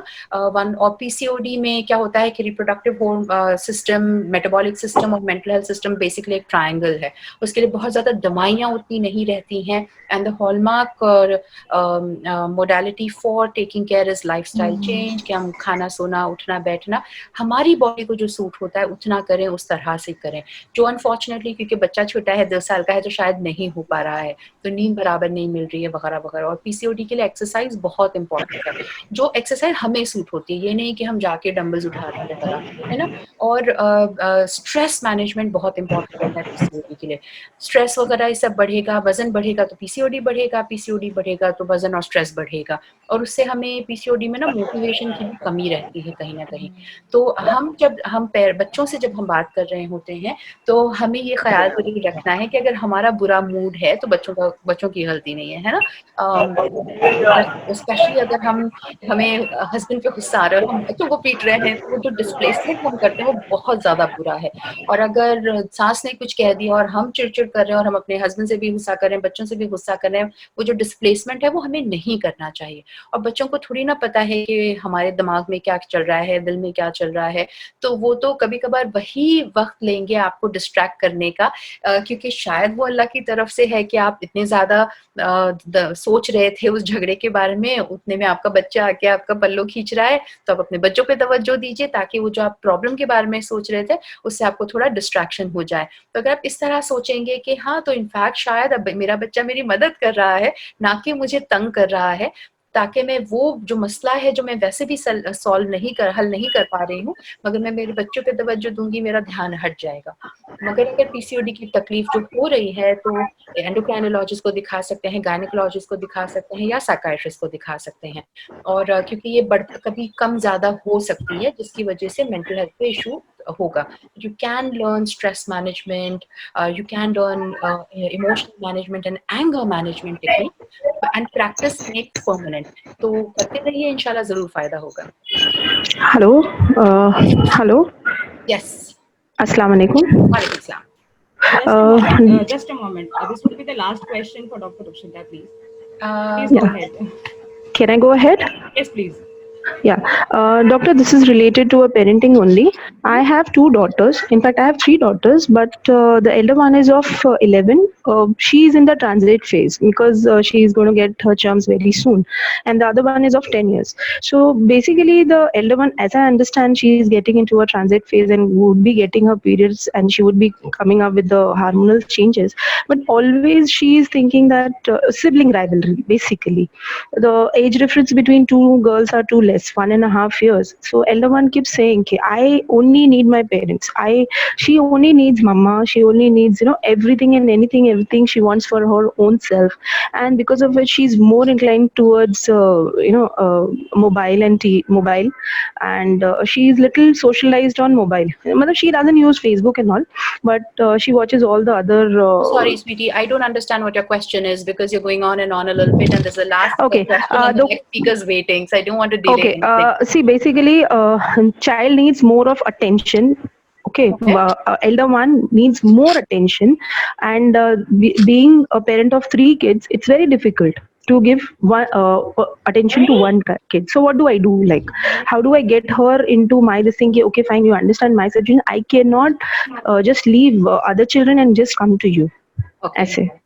Jazakallah khair for the question. You have 3 daughters, mashallah. So, Alhamdulillah, it'll be easier for you to get into Jannah, isn't it? Inshallah, I mean. तो जाना please, मैं unmute कर रही हूँ। तो कुछ बच्चे होते हैं, हर बच्चे की ज़रूरत अलग रहती है ना। किसी को हमें ज़्यादा खाने पे ख्याल रखना होता है, किसी को हमें पढ़ाई पे ज़्यादा ख्याल रखना होता है, कोई बच्चे को ज़्यादा अटेंशन चाहिए होता है, ना कि आप इसलिए नहीं कि आप अटेंशन नहीं दे रहे हैं, बस उसकी ज़रूरत इस तरह की है। और अगर उसे सिबलिंग राइवलरी हो भी रही है तो हमें देखना है कि हाँ, अगर हमने थोड़ी ज़्यादा तवज्जो दी और क्योंकि हमारे पास अगर वक्त सबके पास 24 ही घंटे हैं, तो हम कहाँ से निकालेंगे, कैसे निकालेंगे? तो क्योंकि अगर जब बच्चे बड़े हो रहे हैं स्पेशली, तो हम अगर उन्हें अपने साथ ही कुछ कामों में भी इन्वॉल्व कर लें कि हम काम करते करते भी उनसे बात कर रहे हैं या उन्हें कुछ सिखा रहे हैं, तो उन्हें लगेगा कि हाँ, हम ज़्यादा उनके साथ वक्त स्पेंड कर रहे हैं। मैं हमेशा बोलती हूँ कि अगर हमारे पास 1, 2, 3 बच्चे रहते हैं तो हर एक बच्चे के साथ भले आप 5 या 10 मिनट रोज का एक गुजारें, मगर सिर्फ उसी बच्चे के साथ आप गुजारो, ताकि वो बच्चे के साथ भी आपका रिलेशनशिप भी सही रहे और आपके बच्चों में भी एक दूसरे के साथ रिलेशनशिप अच्छा रहे कि हाँ, भले 5 मिनट है, but we all get our own special time. And जब स्पेशली लड़कियां जब बड़ी हो रही होती हैं और अगर हमारे हस्बैंड्स हैं, if they're available, if they're around, के मतलब अल्हम्दुलिल्लाह इफ दे आर देयर, तो मैं हमेशा फादर से कहती हूँ कि आप जो हमारे जो टीनेजर्स हैं, जो बडिंग टीनेजर्स हैं, स्पेशली जो लड़कियां हैं, if a father spends time with the girls at that age, that's very good for them and very healthy for the development of the child. और उससे क्या हो जाता है कि वो माँ के साथ जब 36 का आंकड़ा शुरू हो जाता है, वो थोड़ा कम होगा, उसका डैमेज भी कम होगा इंशाल्लाह। So and as parents, we're always trying to anticipate what a child needs and then give them that, isn't it? So if my child needs a little bit more attention, I'm going to try and come up with creative ways कि मेरा काम भी सफर ना करे, but at the same time कि मैं उसको भी तवज्जो दूं, ना कि सिर्फ ये बोलती रहूं कि it's wrong for you to ask for my attention. Right तो क्योंकि फिर हम अगर उसको महरूम कर रहे हैं तो उस चीज उसको हमें शायद ये कहीं खुदा न खास्ता ये ना लगे कि यू डोंट लव हर और शी इज नॉट लवेबल, क्योंकि maybe she is going through a phase also कि किसी ने कुछ कह दिया and she is going through some kind of you know internally inferiority complexes खुदा न खास्ता वगैरह. So it's all right. कुछ नहीं तो आप लाइक आई सेड रात में 5 मिनट आप उसके साथ बिता लो, so she knows okay this is our special time, right. Once in a while say that okay हफ्ते में I don't know Wednesdays for the elder daughter special lunch with only her, या नहीं तो Friday evening is only with 5 minutes ice cream is with this one particular daughter. So make you know rituals with individual children and then also make a ritual कि हम सारी family इकट्ठा साथ में रहते हैं. So we are not only doing divide and ये, but like I said, even if you have 5 minutes, but if you don't have the quantity of the time, but the quality of time can inshallah be improved, and that will inshallah definitely benefit. I know, I'm sorry, I can't really answer every question, and this was the last one. And jazakallah khair to the host for organizing such a lovely meeting. Excuse me, madam. Excuse me. One last. I'm waiting. ये हम लोगों का time काफी मुकम्मल हो चुका है. जज़ाकल्लाह खैर, बहुत बहुत शुक्रिया मैम आपका. खुर्शीदा मैम, आपने बहुत अच्छी तरह से तमाम पेरेंट्स को समझाया. उम्मीद है इससे लोगों ने बहुत फायदा उठाया होगा. जिस खूबसूरती के साथ आपने ये प्रेजेंट किया है, प्लीज आप लोग अपने माइक ऑफ कर दीजिए. ये सेशन यहाँ मुकम्मल होता है. इसका मैं बस इनसे बहुत तहे दिल से शुक्रिया अदा करना चाहती हूँ कि उम्मत की माओं के लिए उन्होंने एक बहुत ही कार्य खैर किया है. अल्लाह ताला इस पर आपको जज़ाए खैर अता करे. और खास करके ये आपका पीपीटी भी बहुत ही सपोर्टिव रहा इसको समझने के लिए सेशन को. और जितना भी वक्त आपने दिया है, अल्लाह ताला उसमें आपको बहुत नेकियां अता फरमाए. जज़ाकल्लाह खैर. इंशाल्लाह हम अपने प्रोग्राम में आगे की तरफ बढ़ते हैं. और हमारा अगला लेक्चर जो है डॉक्टर काजिम मलिक का लेक्चर है. माशाल्लाह वो भी अपने करियर काउंसलर है और अपने करियर के ताल्लुक से काफी तजुर्बेकार हैं. और इंशाल्लाह उसके जरिए भी हम बहुत मालूमात हासिल करेंगे. मेरी तमाम मेंबर्स से रिक्वेस्ट है कि वो इस पर बने रहें. और मैं दावत देती हूँ डॉक्टर काजिम मलिक साहब को कि प्लीज वो आगे आए. ये इनके बारे में एक और चीज बताती चलूं कि ये हमारे SIO के प्रेसिडेंट रह चुके हैं मुंबई डिवीजन के. तो डॉक्टर जनाब काजिम मलिक साहब. जी बहुत बहुत शुक्रिया. अस्सलाम वालेकुम हाज़रीन.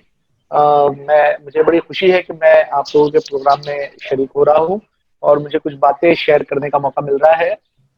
मेरी गुजारिश है आप तमाम बहनों से और बच्चों से, जो लोग भी इस प्रोग्राम में शरीक है, कि अगर उनको दौराने प्रोग्राम अगर कोई बात लगती है जो उनको पूछनी है तो वो चैट में क्वेश्चन करे. मुमकिन होगा तो चैट के जरिए बहुत सारे सवालों के जवाब दिए जाएंगे. और उसके बाद जब प्रोग्राम का अख्तिताम होगा तो उसके बाद हम क्वेश्चन आंसर करेंगे इंशाल्लाह. उसमें कोई मसला नहीं है.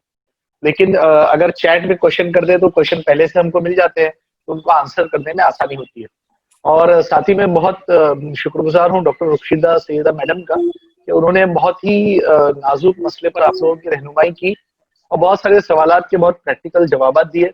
और जैसे कि वो हमेशा करती आई है, एक अच्छी साइकेट्रिस्ट है और कभी भी वो उन्होंने बहुत पॉजिटिव रहकर बहुत अच्छे अंदाज में सवालों के जवाब दिए हैं. मुझे जो उन्वान दिया गया है वो है कि बच्चों का करियर गाइडेंस कैसे किया जाए, बच्चों को करियर में रहनुमाई के क्या खतूत है. तो इस उन्वान पर जब हम जाते हैं तो हम देखते हैं कि हम जब बच्चों की तरबियत करते हैं या बच्चों को पढ़ाते हैं तो हम बहुत सारी चीज़ों का ध्यान रखते हैं. मैं मेरी स्क्रीन शेयर कर रहा हूँ और स्क्रीन में मुझे बताना है कि हम करियर का जब इंतखाब करते हैं तो उनमें किन बातों का ख्याल हमको रखना चाहिए. मेरा ख्याल है कि मैं 15 से 20 मिनट में अपनी गुफ्तगू मुकम्मल करूँ. उसके बाद जो सवाल जवाब है वो हम करें ताकि ज्यादा से ज्यादा आप लोग प्रैक्टिकल क्वेश्चन हमसे पूछ सके इस मौजू पर. तो देखिए, एक पहली बात तो ये है कि हर प्रोफेशन के कुछ उसूल होते हैं और जब भी आप अपने बच्चे को या बच्ची को कोई वोकेशनल गाइडेंस देते हैं तो आपको कुछ बातें जहन में रखनी चाहिए. एक तो ये कि there are individual differences among the human being. हर इंसान में कुछ ना कुछ डिफरेंट होता है. दुनिया में तकरीबन 6.5 बिलियन की आबादी है और उसमें कोई दो इंसान ऐसे नहीं जो बिल्कुल एक जैसे हो. हत्ता ये कि दो जुड़वा बहनें भी, दो जुड़वा भाई भी बिल्कुल एक जैसे नहीं होते. उनमें कुछ ना कुछ डिफरेंस होता है, या तो पसंद नापसंद के हिसाब से, या तो उनकी करियर चॉइस के हिसाब से, या तो उनके एटीट्यूड के हिसाब से, या इंटेलिजेंस के हिसाब से कोई ना कोई डिफरेंस हर इंडिविजुअल में होता है। अल्लाह ने हम सबको एक यूनिक आइडेंटिटी के साथ बनाया है, एक यूनिक डीएनए के साथ बनाया है, और वो डीएनए आपको एक यूनिक आइडेंटिटी देता है जो आपको पूरी दुनिया के 6.5 बिलियन अफराद में मुमताज करती है और डिफरेंट करती है। दूसरी बात यह है कि कोई दो प्रोफेशन एक जैसे नहीं होते। कोई डॉक्टर कोई इंजीनियर नहीं होता, कोई इंजीनियर कोई पायलट नहीं होता, कोई कोई होटल मैनेजर कोई बैंक मैनेजर नहीं होता। तो इस तरीके से दो प्रोफेशन अलग अलग होते हैं, और उन दो प्रोफेशन के लिए जो दरकार सलाहियतें होती है वो भी मुख्तलिफ होती है। हम ये नहीं कह सकते कि एक टीचर और एक लॉयर दोनों में सेम सलाहियतें हैं। दोनों मुख्तलिफ सलाहियतों के हामिल होते हैं और दोनों अपना काम अलग तरीके से करते हैं। तीसरा ये कि हर इंडिविजुअल में टैलेंट होता है। कोई बच्चा या कोई बच्ची बेकार नहीं है, कोई रायगा नहीं है, कोई जाय नहीं है। हर इंडिविजुअल में टैलेंट है, और कुरान ने भी इस बात को बताया है, और हम देखते हैं कि हर जगह हमको ये बात पता चलती है कि हर इंडिविजुअल में अल्लाह ने कोई ना कोई टैलेंट दिया है, और वो टैलेंट ही इंसान को आगे ले जाता है। तो इन 3 उसूलों को जहन में रखकर आप अपने बच्चों के लिए वोकेशनल गाइडेंस का एहतमाम कर सकते हैं। अब इसमें हम ये बात हमेशा बताते हैं कि कोई ना कोई चीज प्लान होनी चाहिए। अगर आपका करियर आपको प्लान करना है तो उसको प्लानिंग के साथ बैठना चाहिए आपको। अगर आपने प्लान नहीं किया तो आप फेलियर का प्लान करते हैं। लेकिन इसके साथ दूसरा एक सवाल ये आता है कि कैसे प्लान करें, मतलब प्लान करने के लिए कोई स्टेप्स है क्या, कोई तरीके है, कोई चीज है जिससे आप प्लान कर सकते हैं? तो जी हाँ, आप प्लान कर सकते हैं। प्लान करने की स्टेप में सबसे पहली स्टेप है गोल, मतलब गोल सेटिंग। यानी ये इस बात का तयन किया जाए कि आपको अपने बच्चे को क्या बनाना है। बच्चे को डॉक्टर इंजीनियर बनाना या खातून खाना बनाना, ये एक छोटा गोल है। एक बड़ा ये गोल है कि उसको जिंदगी कैसे गुजारनी है और जिंदगी में क्या करना है। कुछ लोगों की जिंदगी का गोल होता है खूब पैसा कमाना, कुछ लोगों की जिंदगी में गोल होता है खिदमत खल्क करना, कुछ लोग घर बनाना चाहते हैं और या गाड़ी बनाना चाहते हैं, इज्जत कमाना चाहते हैं। तो अलग अलग किस्म के गोल होते हैं। ये तय कीजिए कि आपका गोल क्या है और आप अपने बच्चे को क्या करना चाहते हैं।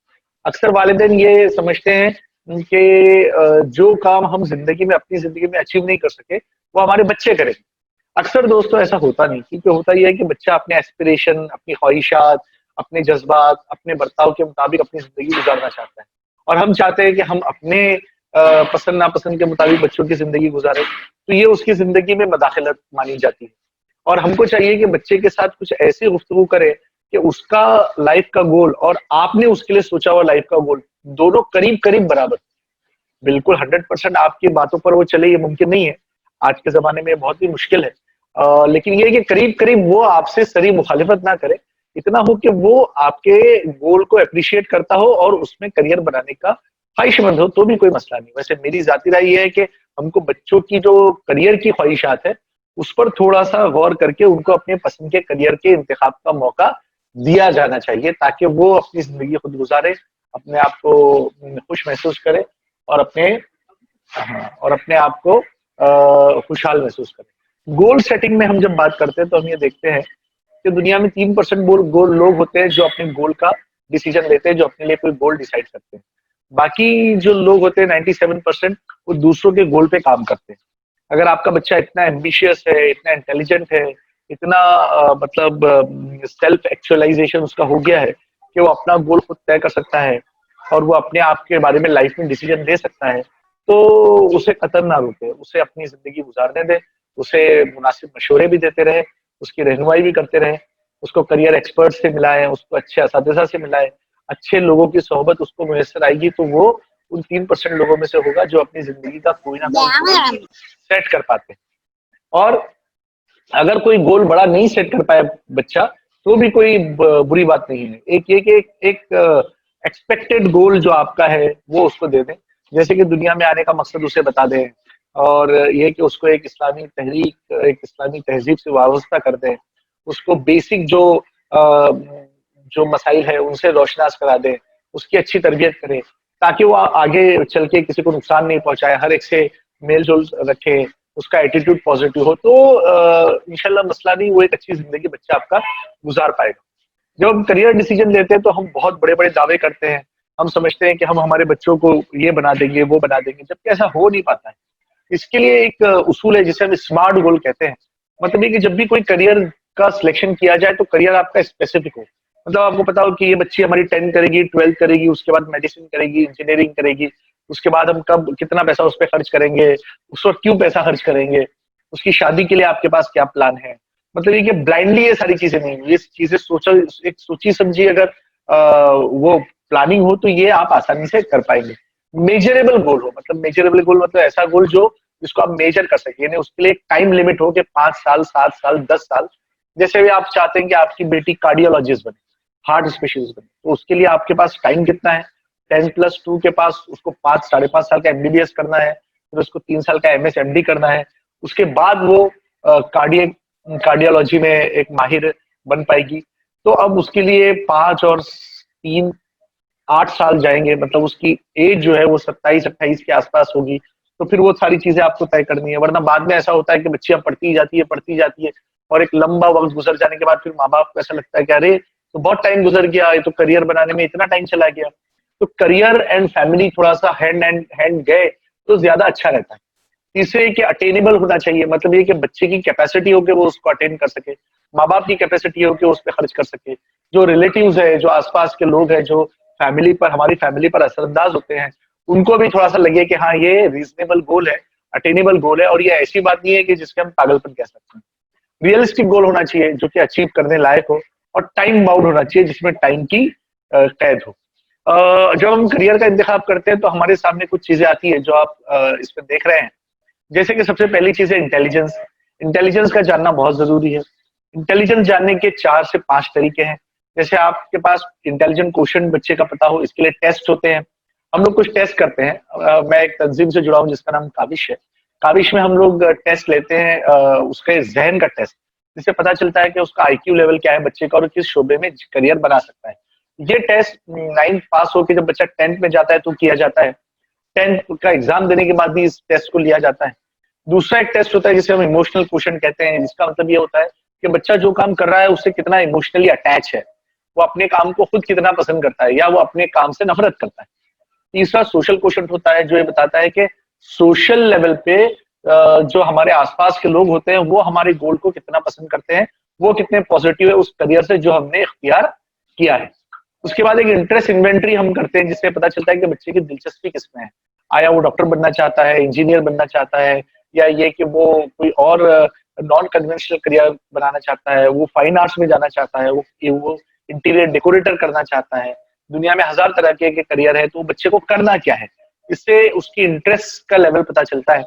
पांचवी चीज उसका इंटरेस्ट इन्वेंट्री है, जिससे पता चलता है कि वो उसका एडजस्टमेंट लेवल क्या है। ये पता किया जाता है 3 से 4 अलग अलग सतहों पे, एक स्कूल की सतह पे, एक फैमिली की सतह पे, और एक समाज की सतह पे। मतलब समाज में क्या बच्चे को कोई तकलीफ है, वो जो मौजूदा आपका इलाका है, आपके आसपास का जो माहौल है, उसमें कितना वो एडजस्ट कर पा रहा है। दूसरे ये कि स्कूल में उसका एडजस्टमेंट कैसा हो रहा है, क्या स्कूल में उसको कोई तकलीफ है, क्या स्कूल में कोई उसको सता रहा है, कोई टीचर है जो उसको परेशान कर रहा है, या कोई दूसरा बच्चा है जो उसको बहुत ज्यादा तकलीफ दे रहा है जिससे वो जहनी तौर पे परेशान है। ये कि घर में कोई मेंबर है जिसकी वजह से बच्चा परेशान है और घर में एडजस्टमेंट नहीं कर पा रहा, घर से बाहर रहना पसंद करता है। तो ये सारी चीजें बच्चे के इंटेलिजेंट लेवल में आ जाती है। ये मैंने आपको एक लेवल दिया है कि IQ रेंज के हिसाब से हम बच्चों को कैसे क्लासिफाई करते हैं। जब हम ये देखते हैं कि 85 से 114 यहाँ एवरेज इंटेलिजेंस दिया हुआ है, तो इस इंटेलिजेंस के बच्चे नॉर्मल होते हैं और ये एवरेज इंटेलिजेंस के बच्चे होते हैं। इसके ऊपर की रेंज में bright student, moderately gifted, highly gifted, exceptionally gifted, profoundly gifted होते हैं। जिस तरीके से बच्चे का IQ बढ़ता जाता है, और याद रखिए IQ खानदानी होता है, मतलब ये कि ये बाय बर्थ होता है, और बाय बर्थ इसको और इसको नर्चर भी किया जा सकता है, लेकिन IQ को बहुत ज्यादा नर्चर करना मुश्किल होता है। EQ और SQ को आप नर्चर कर सकते हैं। अब आप नीचे की रेंज देखिए, जब आप 85 से नीचे जाते हैं तो बॉर्डर लाइन रिटार्डेशन आता है, माइल्ड मेंटल रिटार्डेशन आता है, मॉडरेट रिटार्डेशन, सीवियर, प्रोफाउंड। ये इस तरीके की रेंज है, साइकोलॉजिकल पैरामीटर दिए गए हैं जिसमें आप मुख्तलिफ किस्म की रेंज के साथ बात करते हैं कि बच्चे का IQ लेवल क्या है। कई गवर्नमेंट हॉस्पिटल है जहाँ के साइकेट्रिक डिपार्टमेंट में भी ये टेस्ट करवाए जाते हैं, उसके बाद एक सर्टिफिकेट इशू किया जाता है।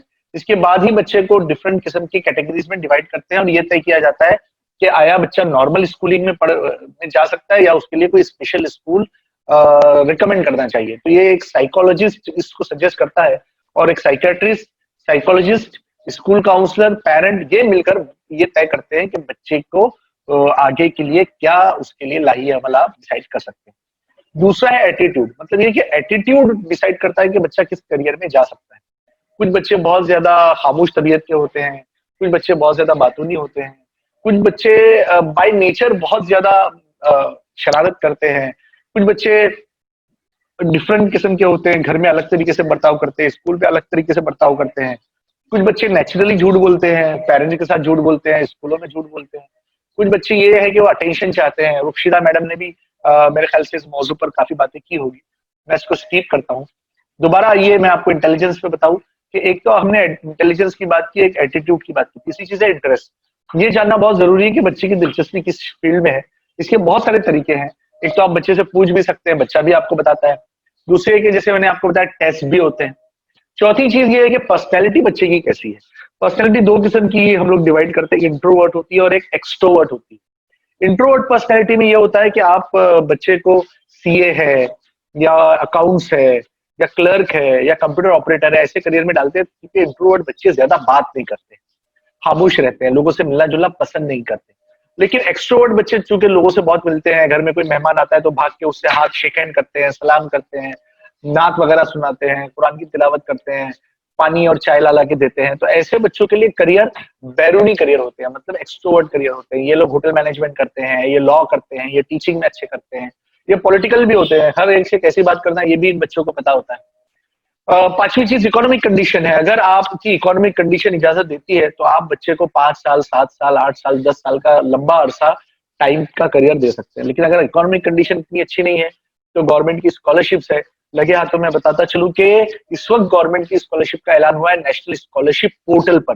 पोस्ट मैट्रिक, मेरिट कम मींस, प्री मैट्रिक स्कॉलरशिप का ऐलान हुआ है और इसका एक ऐप भी है। आपसे गुजारिश है कि उस ऐप को डाउनलोड करें, नेशनल स्कॉलरशिप पोर्टल। तो आपको बच्चों के लिए स्कॉलरशिप की जो डिमांड्स है वो पूरी हो जाएगी। आपको अलग अलग स्कॉलरशिप के नोटिफिकेशंस इस ऐप में आते रहेंगे। छठी चीज है हेल्थ। हेल्थ बच्चे की कैसी है। अक्सर ये होता है कि बच्चे हेल्थ की नहीं होते और माँ बाप उनको ऐसे करियर में डाल देते हैं जहां पर उनकी हेल्थ उनको अलाउ नहीं करती और वो बीमार रहते हैं। तो मुझे ये कहना है कि हेल्थ के मुताबिक बच्चों के करियर का इंतखाब करें। अगर बच्चे हेल्दी है और वो कुछ ऐसे करियर में जाना चाहते हैं जैसे एनडी है, नेशनल डिफेंस एकेडमी है, या पायलट है, या ये कि कुछ ऐसे स्पोर्ट्स के करियर है, तो बच्चों को जरूर भेजना चाहिए। और अगर आपको लगता है कि बच्चे की हेल्थ परमिट नहीं करती है तो उसको एलर्जीज से बचाएं, उसको खाने के लिए अच्छी खुराक दे, उसको बैलेंस डाइट दे ताकि वो बच्चा कमजोर ना रह पाए, उसको खुश रखें, उसकी पसंद नापसंद का ख्याल रखें। एक सातवीं चीज है जेंडर। अक्सर ये अब तो ये जेंडर की तमीज ज्यादा नहीं रही है और अक्सर लड़के लड़कियों के करियर जो है मिक्स हो गए हैं, लेकिन आज भी कुछ करियर है जो लड़कियों के लिए स्पेसिफिक है और कुछ लड़कों के लिए स्पेसिफिक है। जैसे इंजीनियरिंग में मैं ये कहता हूँ कि सिविल इंजीनियर या ये कि मैकेनिकल, ऐसे जो मेहनत करने वाले करियर है जिनमें आउटडोर रहना पड़ता है, मशीनों में रहना पड़ता है या कहीं बाहर जॉब करना पड़ता है, वो लड़कों के लिए अच्छे हैं। और ऐसे करियर जैसे टीचिंग है, लॉ है, मैनेजमेंट है या सॉफ्टवेयर इंजीनियरिंग है, ये जो करियर है उनमें लड़कियां अच्छा करती है, एक जगह बैठ के घर में बैठ के अपना काम कर सकती है, ज्यादा ट्रैवलिंग नहीं करना पड़ता। वैसे भी कोरोना के चलते अब दुनिया की जो क्रोनोलॉजी बदली है, उन हालात के बदलने में अब ऐसा होगा कि आपको बहुत सारे करियर घर में बैठ के अख्तियार करना पड़ेगा। तो जेंडर के मुताबिक अपने करियर का इंतखाब करें। उसके बाद ये वर्क एनवायरनमेंट का भी ख्याल रखें कि जब आपका बच्चा या बच्ची पढ़कर जाएगी तो वो किस तरीके के करियर में अपने आप को महफूज महसूस करेगी। मतलब जहां वो काम करेगी लड़की, ऐसा नहीं हो कि वो पूरा मेल डोमिनेटेड एरिया हो और जहाँ पे एक लड़की काम कर रही है, या एक सब फीमेल डोमिनेटेड एरिया है जैसे फैशन टेक्नोलॉजी, ज्यादातर लड़कियां काम करती है। एक लड़का वहां जाता है तो वो 50 लड़कियों में घिरा होता है, वहां फिर वो साइकोलॉजिकल इश्यूज उसके आते हैं। तो इस तरीके से मैं ये बोलना चाहूंगा, चलाइए। तो मैं आपसे कहना चाहूंगा कि वर्क एनवायरनमेंट का आप ख्याल रखें। तो फिर ये बातें हम हो चुकी है, चलिए आपको बताऊं कि ऑक्यूपेशनल करियर कौन कौन से होते हैं। हम ये बात करते हैं कि जब भी हम ऑक्यूपेशनल करियर की बात करते हैं तो हेक्सागन की बात करते हैं। इसमें करियर को 6 कैटेगरीज में डिवाइड किया गया है, जिसमें realistic, investigative, artistic, social, enterprising, conventional, ये करियर है। ये हॉलैंड ने करियर का इंतखाब किया है। उन्होंने बताया कि इन करियर के साथ आप कैसे मुख्तलिफ किस्म के लोगों को गाइड कर सकते हैं। तो इसमें से जो रियलिस्टिक है वो मैकेनिकल होते हैं, मेहनत मुशक्कत करके अपना करियर बनाते हैं। इन्वेस्टिगेटिव जो होते हैं वो पुलिस सर्विसेज में, सीबीआई में, डिटेक्टिव सर्विसेज में करियर बनाते हैं। जो आर्टिस्टिक होते हैं वो ड्राइंग, क्राफ्ट, इंटीरियर डेकोरेशन में करियर बनाते हैं। सोशल लोग जो होते हैं वो एक्स्ट्राऑर्डिनरी होते हैं और उनके लिए जो करियर होते हैं वो पॉलिटिकल साइंस या पॉलिटिक्स है या BSW MSW है, होटल मैनेजमेंट है, या ये कि टीचिंग है, ऐसे में करियर वो अपना बनाते हैं। या करियर काउंसलर जो होते हैं वो भी सोशल होते हैं। इंटरप्राइजिंग एक बहुत ऐसा मल्टी डायमेंशनल करियर है जिसमें बच्चे में बहुत सारी सलाहियतें होती है और उसको पहचानना मुश्किल होता है, लेकिन जब वो बच्चा करियर बनाता है तो बड़ा डायनेमिक होता है और बहुत सारे फील्ड में वो करियर बना सकता है। जैसे IAS ऑफिसर है, UPSC MPSC या गवर्नमेंट के सर्विसेज में जो बड़ी सर्विसेज है, कमिश्नर वगैरह, उसमें इंटरप्राइजिंग पर्सनैलिटीज के लोग जाते हैं। कन्वेंशनल करियर ये होता है कि बच्चा सिर्फ कन्वेंशनल काम करता है, जैसे कि CA बन गया, या ये कि एक प्लेन करियर में बच्चा चला गया। तो इस तरीके के भी करियर होते हैं, इनको जहन में रखिए। ये 6 किस्म के करियर होते हैं जिसे वो होलैंड्स इंटरेस्ट टाइप्स या इंटरेस्ट इन्वेंट्री कहते हैं। और इसमें करियर बनाते, या दुनिया में जितने भी करियर होते हैं उन 6 कैटेगरीज में डिवाइड होते हैं। तो इस तरीके से आप करियर कर सकते हैं। हम लोग लाइफ प्लानिंग की बात करते हैं, तो जब लाइफ प्लानिंग की बात करते हैं तो हम ये कहते हैं कि हर बच्चे का, हर शख्स का लाइफ का एक मिशन स्टेटमेंट होना चाहिए, जिसमें उसको पता हो कि उसके मिशन का उसका मिशन स्टेटमेंट क्या है, उसको लाइफ में करना क्या है, और दूसरे ये कि उसका रोल क्या है उस करियर में। तीसरे ये कि वो अपना गोल सेट करे और उस गोल को लिख ले कि मुझे ये बनना है, मुझे टीचर बनना है, टीचर बनना है। तो इस तरीके से जब वो लिखेगा तो करियर उसके दिमाग में फिट होगा और उसके लिए वो मेहनत करेगा, सही करेगा। और ऐसी हैबिट बनाइए कि उस करियर के लिए रोज आप 2 घंटा काम करें, ताकि उस करियर में जाने से पहले आप करियर में पहुंचने की तैयारी करें। इसके बाद ये कि ये पहचानिए कि आप में कौन कौन सी सलाहियतें हैं। जैसे कि आपको जानना चाहिए कि आपकी इनकॉम्पिटेंट एक्टिविटीज कौन सी है, कौन से ऐसे काम है जिसमें आप अच्छा नहीं कर सकते, दूसरे कौन से ऐसे काम है जिसमें आप अच्छा कर सकते हो। उनकी एक लिस्ट बनाइए कि मेरी अंग्रेजी अच्छी नहीं है, या मेरा मैथमेटिक्स अच्छा नहीं है, या मुझे लोगों से बात करने में थोड़ी दिक्कत होती है, मैं स्टैमरिंग का शिकार हूँ, मैं हकलाता हूँ जब बात करता हूँ। तो ये मेरी इनकॉम्पिटेंट एक्टिविटीज है। अच्छा, कॉम्पिटेंट एक्टिविटीज क्या है? कोई लड़की है कहे कि मैं खाना बहुत अच्छा बनाती हूँ, मैं कपड़े अच्छे सिलती हूँ, मेरा लुक बहुत अच्छा है, या मैं प्रेजेंटेबल रहती हूँ लोगों के सामने। तो ये कॉम्पिटेंट एक्टिविटी है, मतलब ये काम अच्छे से कर सकते हैं। अब जो काम आप अच्छे से नहीं कर सकते उन्हें अच्छा करने की कोशिश कीजिए, अंग्रेजी इंप्रूव कीजिए, मैथमेटिक्स की कोशिश कीजिए कि वो अच्छा हो जाए। अगर आप अच्छा खाना नहीं बनाना चाहते तो अच्छा खाना पकाइए। तो इस तरीके से जो चीज आप अच्छी नहीं कर सकते उस पर फोकस कीजिए, और जो चीज आप अच्छी कर सकते हो उसको और अच्छे से कीजिए। उसके बाद अपनी एक्सीलेंट एक्टिविटीज को आइडेंटिफाई कीजिए कि जिसमें आप बहुत एक्सीलेंट है। मतलब ये कि आप में लैंग्वेज फ्लुएंसी बहुत अच्छी है, और या तो आप में लिखने की बहुत अच्छी सलाहियत है तो उसको इम्प्रूव कीजिए, या कि आप अखबार में आर्टिकल लिख सकते हैं, या आप कोई न्यूज आइटम पढ़ के सुना सकते हैं, या तो ये कि आप कोई 2 लोगों में झगड़ा होता है उसको निगोशिएट करके उसको सुलह कर सकते हैं। ये आपकी एक्सीलेंट एक्टिविटी है, तो उन एक्टिविटीज पर भी ध्यान रखिए। ये भी आपको करियर में बहुत इंपॉर्टेंट रोल प्ले करेगी और आप करियर अच्छा बना सकेंगे। और ऐसी एक्टिविटी भी डिसाइड कीजिए जो आपके लिए यूनिक है, जो आपके अलावा क्लास में कोई नहीं कर सकता, या घर में आपकी सब तारीफ करते हैं कि यार आपने बहुत अच्छा काम किया, इस काम में आपको आगे बढ़ना चाहिए।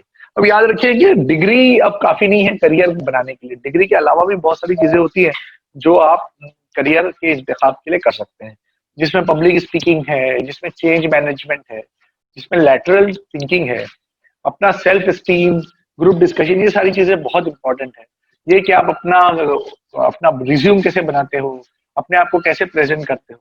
और अब तो करियर में ये खत्म हो गया कि आपने जो करियर इख्तियार किया आखिरी दम तक आप उसी करियर से चिमटे रहे। आप किसी भी वक्त करियर बदल सकते हैं, बहुत सारी अपॉर्चुनिटीज है, बहुत सारे मौके हैं, बहुत सारे लोग इंटरनेट पर यूट्यूब के जरिए अपने कोर्सेज चलाते हैं। और आप देखेंगे अन अकेडमी, यूडेमी, यहाँ पर बहुत सारे लोग हैं, बहुत सारी खवातीन है जो खातून खाना है, लेकिन उन्होंने एक जमाने में एक BSc किया था, MSc किया था, दोबारा उन्होंने अपना टीचिंग प्रोफेशन इख्तियार किया या मेंटरिंग स्टार्ट किया, गाइडेंस स्टार्ट किया, तो आज वो बहुत अच्छा कर रही है, अच्छे पैसे कमा रही है, हस्बैंड को सपोर्ट कर रही है। तो ये भी बहुत इंपॉर्टेंट है, सिर्फ डिग्रीज पर अपनी लाइफ को बेस ना करें। डिग्री के अलावा भी बहुत कुछ है जो आप अपने आप के लिए कर सकते हैं और अपने घर वालों को दे सकते हैं। ये कुछ स्किल्स है, कुछ फैक्टर है जो करियर को चूज करने में आपके लिए बहुत कारगर साबित होंगे। उसमें देखिए ऊपर लिखा है योर स्किल्स, तो स्किल्स बहुत इंपॉर्टेंट है।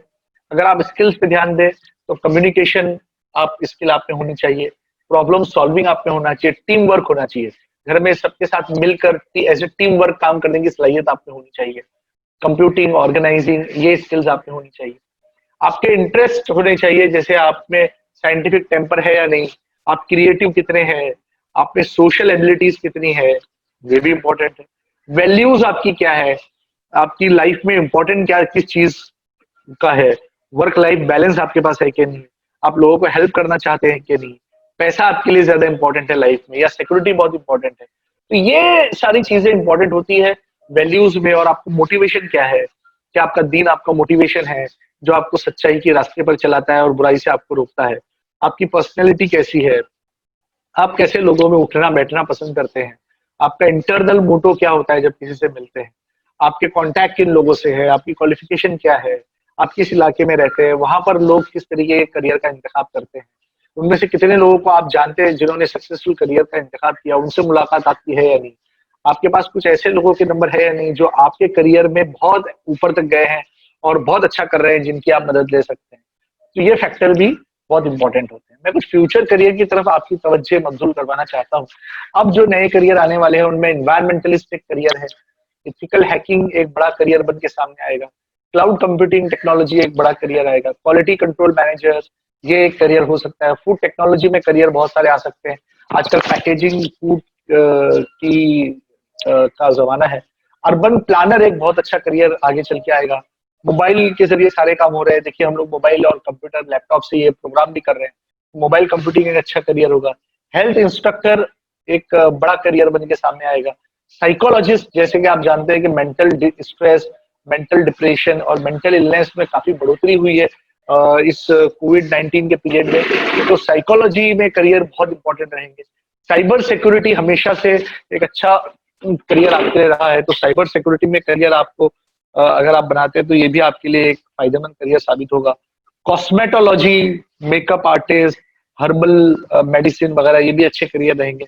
Energy management, alternate energy sources, nano technology, ये सारे करियर जो है नए करियर है जिनकी निशानदेही मैंने की है। अगर आप इन करियर को इंतखाब करें तो आप बहुत अच्छा करियर अपने आप के लिए बना पाएंगे और अपने आप को एक अच्छा करियर दे पाएंगे। तो ये कुछ बातें थी जो मैं आपसे करना चाह रहा था। ये हमारा नंबर है और मेरा फोन नंबर भी है, आप चाहें तो मुझे व्हाट्सअप कर सकते हैं या ईमेल पर मुझे क्वेरी पूछ सकते हैं और मैं इंशाल्लाह आपके सवालों के जवाब देने की कोशिश करूंगा। और आप चाहें तो कभी एक स्पेसिफिक वेबिनार रखें बच्चों के लिए, करियर गाइडेंस के लिए, तो बच्चों को भी उसमें शरीक किया जा सकता है। तो इन बातों के साथ ही मैं अपनी बात पूरी कर रहा हूँ और मुझे उम्मीद है कि ये बातें आपको मेरी पसंद आई होगी। और अब ये फोरम ओपन है, अगर कोई क्वेश्चन आंसर करना चाहे तो मेरे ख्याल से मेरा वक्त भी हो चुका, मैंने 20 मिनट के लिए आपसे कहा था, तो अल्हम्दुलिल्लाह वो हमारा वक्त पूरा हो चुका। और आप लोगों से गुजारिश है कि अपने सवालात पूछें और बताएं कि ये प्रोग्राम आपको कैसा लगा। बहुत बहुत शुक्रिया। अस्सलाम वालेकुम। वालेकुम सलाम। जी आपने बहुत अच्छे से डिटेल में बताया है, तो मुझे वो पूछना था कि गोल कौन से उम्र से सेट करना चाहिए, मतलब कौन से स्टैंडर्ड से, 9th 10th या 8th से? गोल जो है ना उसके लिए कोई उम्र नहीं होती, मतलब हो सकता है कि बच्चा बहुत ज्यादा फोकस हो तो छोटा होता है एकदम बिल्कुल, जब 5 या 6 साल का होता है तभी वो बोलने लगता है कि मैं तो पायलट बनूंगा, मैं तो डॉक्टर बनूंगा, मैं तो इंजीनियर बनूंगा। और कुछ बच्चे ऐसे होते हैं जो एक बहुत लंबे तक ये तय नहीं कर पाते कि उनको क्या करना है।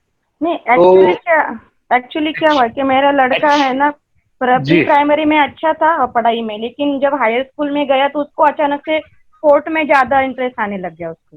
तो हाँ ऐसा होता है, ऐसा होता है। अभी देखिए कि वो आगे चल के उसका एस्पिरेशन और बदलेगा। मेरे ख्याल से 9th और 10th तक जरा देखना पड़ेगा बच्चे को। 10th के अभी 10th में है वो, भी 10th में। हाँ, तो 10th में अगर आप देखते हैं तो उसका एस्पिरेशन जब बदले हैं, अब देखिए कि उसको किस में इंटरेस्ट है, तो उस फील्ड में उसको डालने में आसानी होगी। आपको बचपन का छोड़ दीजिए, इस वक्त मौजूदा सूरत हाल में वो क्या सोच रहा है उस हिसाब से करियर का इंतखाब कीजिए। जज़ाकल्लाह खैर। अस्सलाम वालेकुम ताजिम, अगर आप एप्टीट्यूड पे थोड़ी सी रोशनी डालेंगे तो it will be much better. आपने बहुत अच्छे से एक्सप्लेन किया, एप्टीट्यूड थोड़ा रह गया है। एप्टीट्यूड टेस्टिंग में क्या होता है कि हम जब बात करते हैं एप्टीट्यूड टेस्टिंग की, तो हम ये बात करते हैं कि एप्टीट्यूड में बहुत सारे पैरामीटर हैं। उन पैरामीटर में सबसे इंपॉर्टेंट पैरामीटर ये है कि बच्चे का आईक्यू लेवल क्या है। तो आईक्यू एक होता है और एक मैंने कहा कि एक तो एबिलिटीज होती है, जैसे मैथमेटिकल एबिलिटी, जैसे बच्चे की कन्वेंशनल एबिलिटी, जैसे बच्चे की थिंकिंग एबिलिटी, जैसे ऐसे बहुत सारे पैरामीटर हैं। हमारे पास तकरीबन 15 पैरामीटर होते हैं जिसपे हम बच्चे का एप्टीट्यूड टेस्ट करते हैं। जिससे ये पता चलता है कि बच्चे को किस करियर में जाना चाहिए, नंबर 1। नंबर 2, उसमें तय होता है कि बच्चा किस माहौल में अच्छा परफॉर्म करेगा, नंबर 2। नंबर 3, बच्चा ये तय करता है कि वो किस तरीके के वर्क एनवायरनमेंट में अपने आप को महसूस करेगा। और नंबर 4 ये कि वो क्या नहीं कर पाएगा, ये भी करियर ऑप्शंस में आ जाता है। तो जब हम ये बात करते हैं तो हम लोग डिफरेंशियल एप्टीट्यूड टेस्ट बैटरी, इसको डीएटीबी बोलते हैं। ये डीएटीबी बहुत बेहतरीन टेस्ट है जो कि पूरे इंडिया में एडेप्टेबल है और बहुत सारे काउंसलर्स इसको करते हैं। और इसका करने का, जैसे मैंने बताया, सबसे बेहतरीन वक्त 10th क्लास में जब बच्चा जाए या 10th का एग्जाम दे तब होता है। इससे पता चलता है कि बच्चे को कौन से करियर में जाना है। आपने देखा होगा कि गवर्नमेंट कल चाचनी करती है। हर बच्चा 10वीं में जब जाता है तो गवर्नमेंट की तरफ से हर गवर्नमेंट स्कूल में कल चाचनी के नाम पर एक टेस्ट लिया जाता है। वो दरअसल इंटरेस्ट इन्वेंट्री है, लेकिन हमारी स्कूलों में इस टेस्ट को अहमियत नहीं दी जाती। जिसके बाद जब हम इसका रिजल्ट देखते हैं तो उसके रिजल्ट में हमको पता चलता है कि बच्चे ने उस टेस्ट को सिर्फ ऐसे ही टिक कर दिया था और उसके पीछे उसका कोई दिमाग नहीं था, जिससे बच्चे को नुकसान होता है। जबकि आप देखें कि करियर मित्रा एक गवर्नमेंट की वेबसाइट है जो ये बताती है कि जो टेस्ट उसने दिया था उस टेस्ट में उसका स्कोर क्या है, जिससे पता चलता है कि बच्चे में किस तरीके की सलाहियत है और वो कौन से कोर्स कर सकता है। लेकिन हमारी स्कूलों में भी उस पर ध्यान नहीं दिया जाता, पेरेंट्स को इस बारे में पता नहीं होता और हमारे पास इतने काउंसलर नहीं होते जिनके पास जाके हम इस टेस्ट को करवाएं। तो डीएटीबी एक अच्छा कोर्स है, डिफरेंशियल एप्टीट्यूड टेस्ट बैटरी, जो आपको पूरा एक करियर प्रोफाइल देता है और आप अपने बच्चे के लिए एक अच्छा करियर चूज कर सकते हैं। जी शुक्रिया। जी, और किसी को कोई सवाल करना है तो बिल्कुल कर सकते हैं। जी जी बिल्कुल, मैं तो चाहूंगा कि आप सवाल करें ताकि हम लोग ज्यादा लोगों को गाइड कर सकें।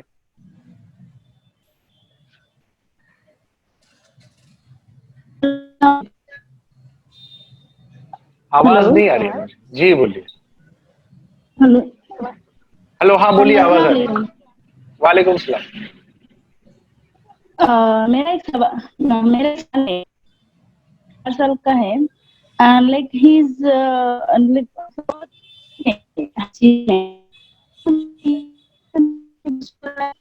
वो किस चीज से उसका टैलेंट, कि अभी 4 साल के 5 साल के बच्चों के अंदर हम उनका टैलेंट कर सकते हैं।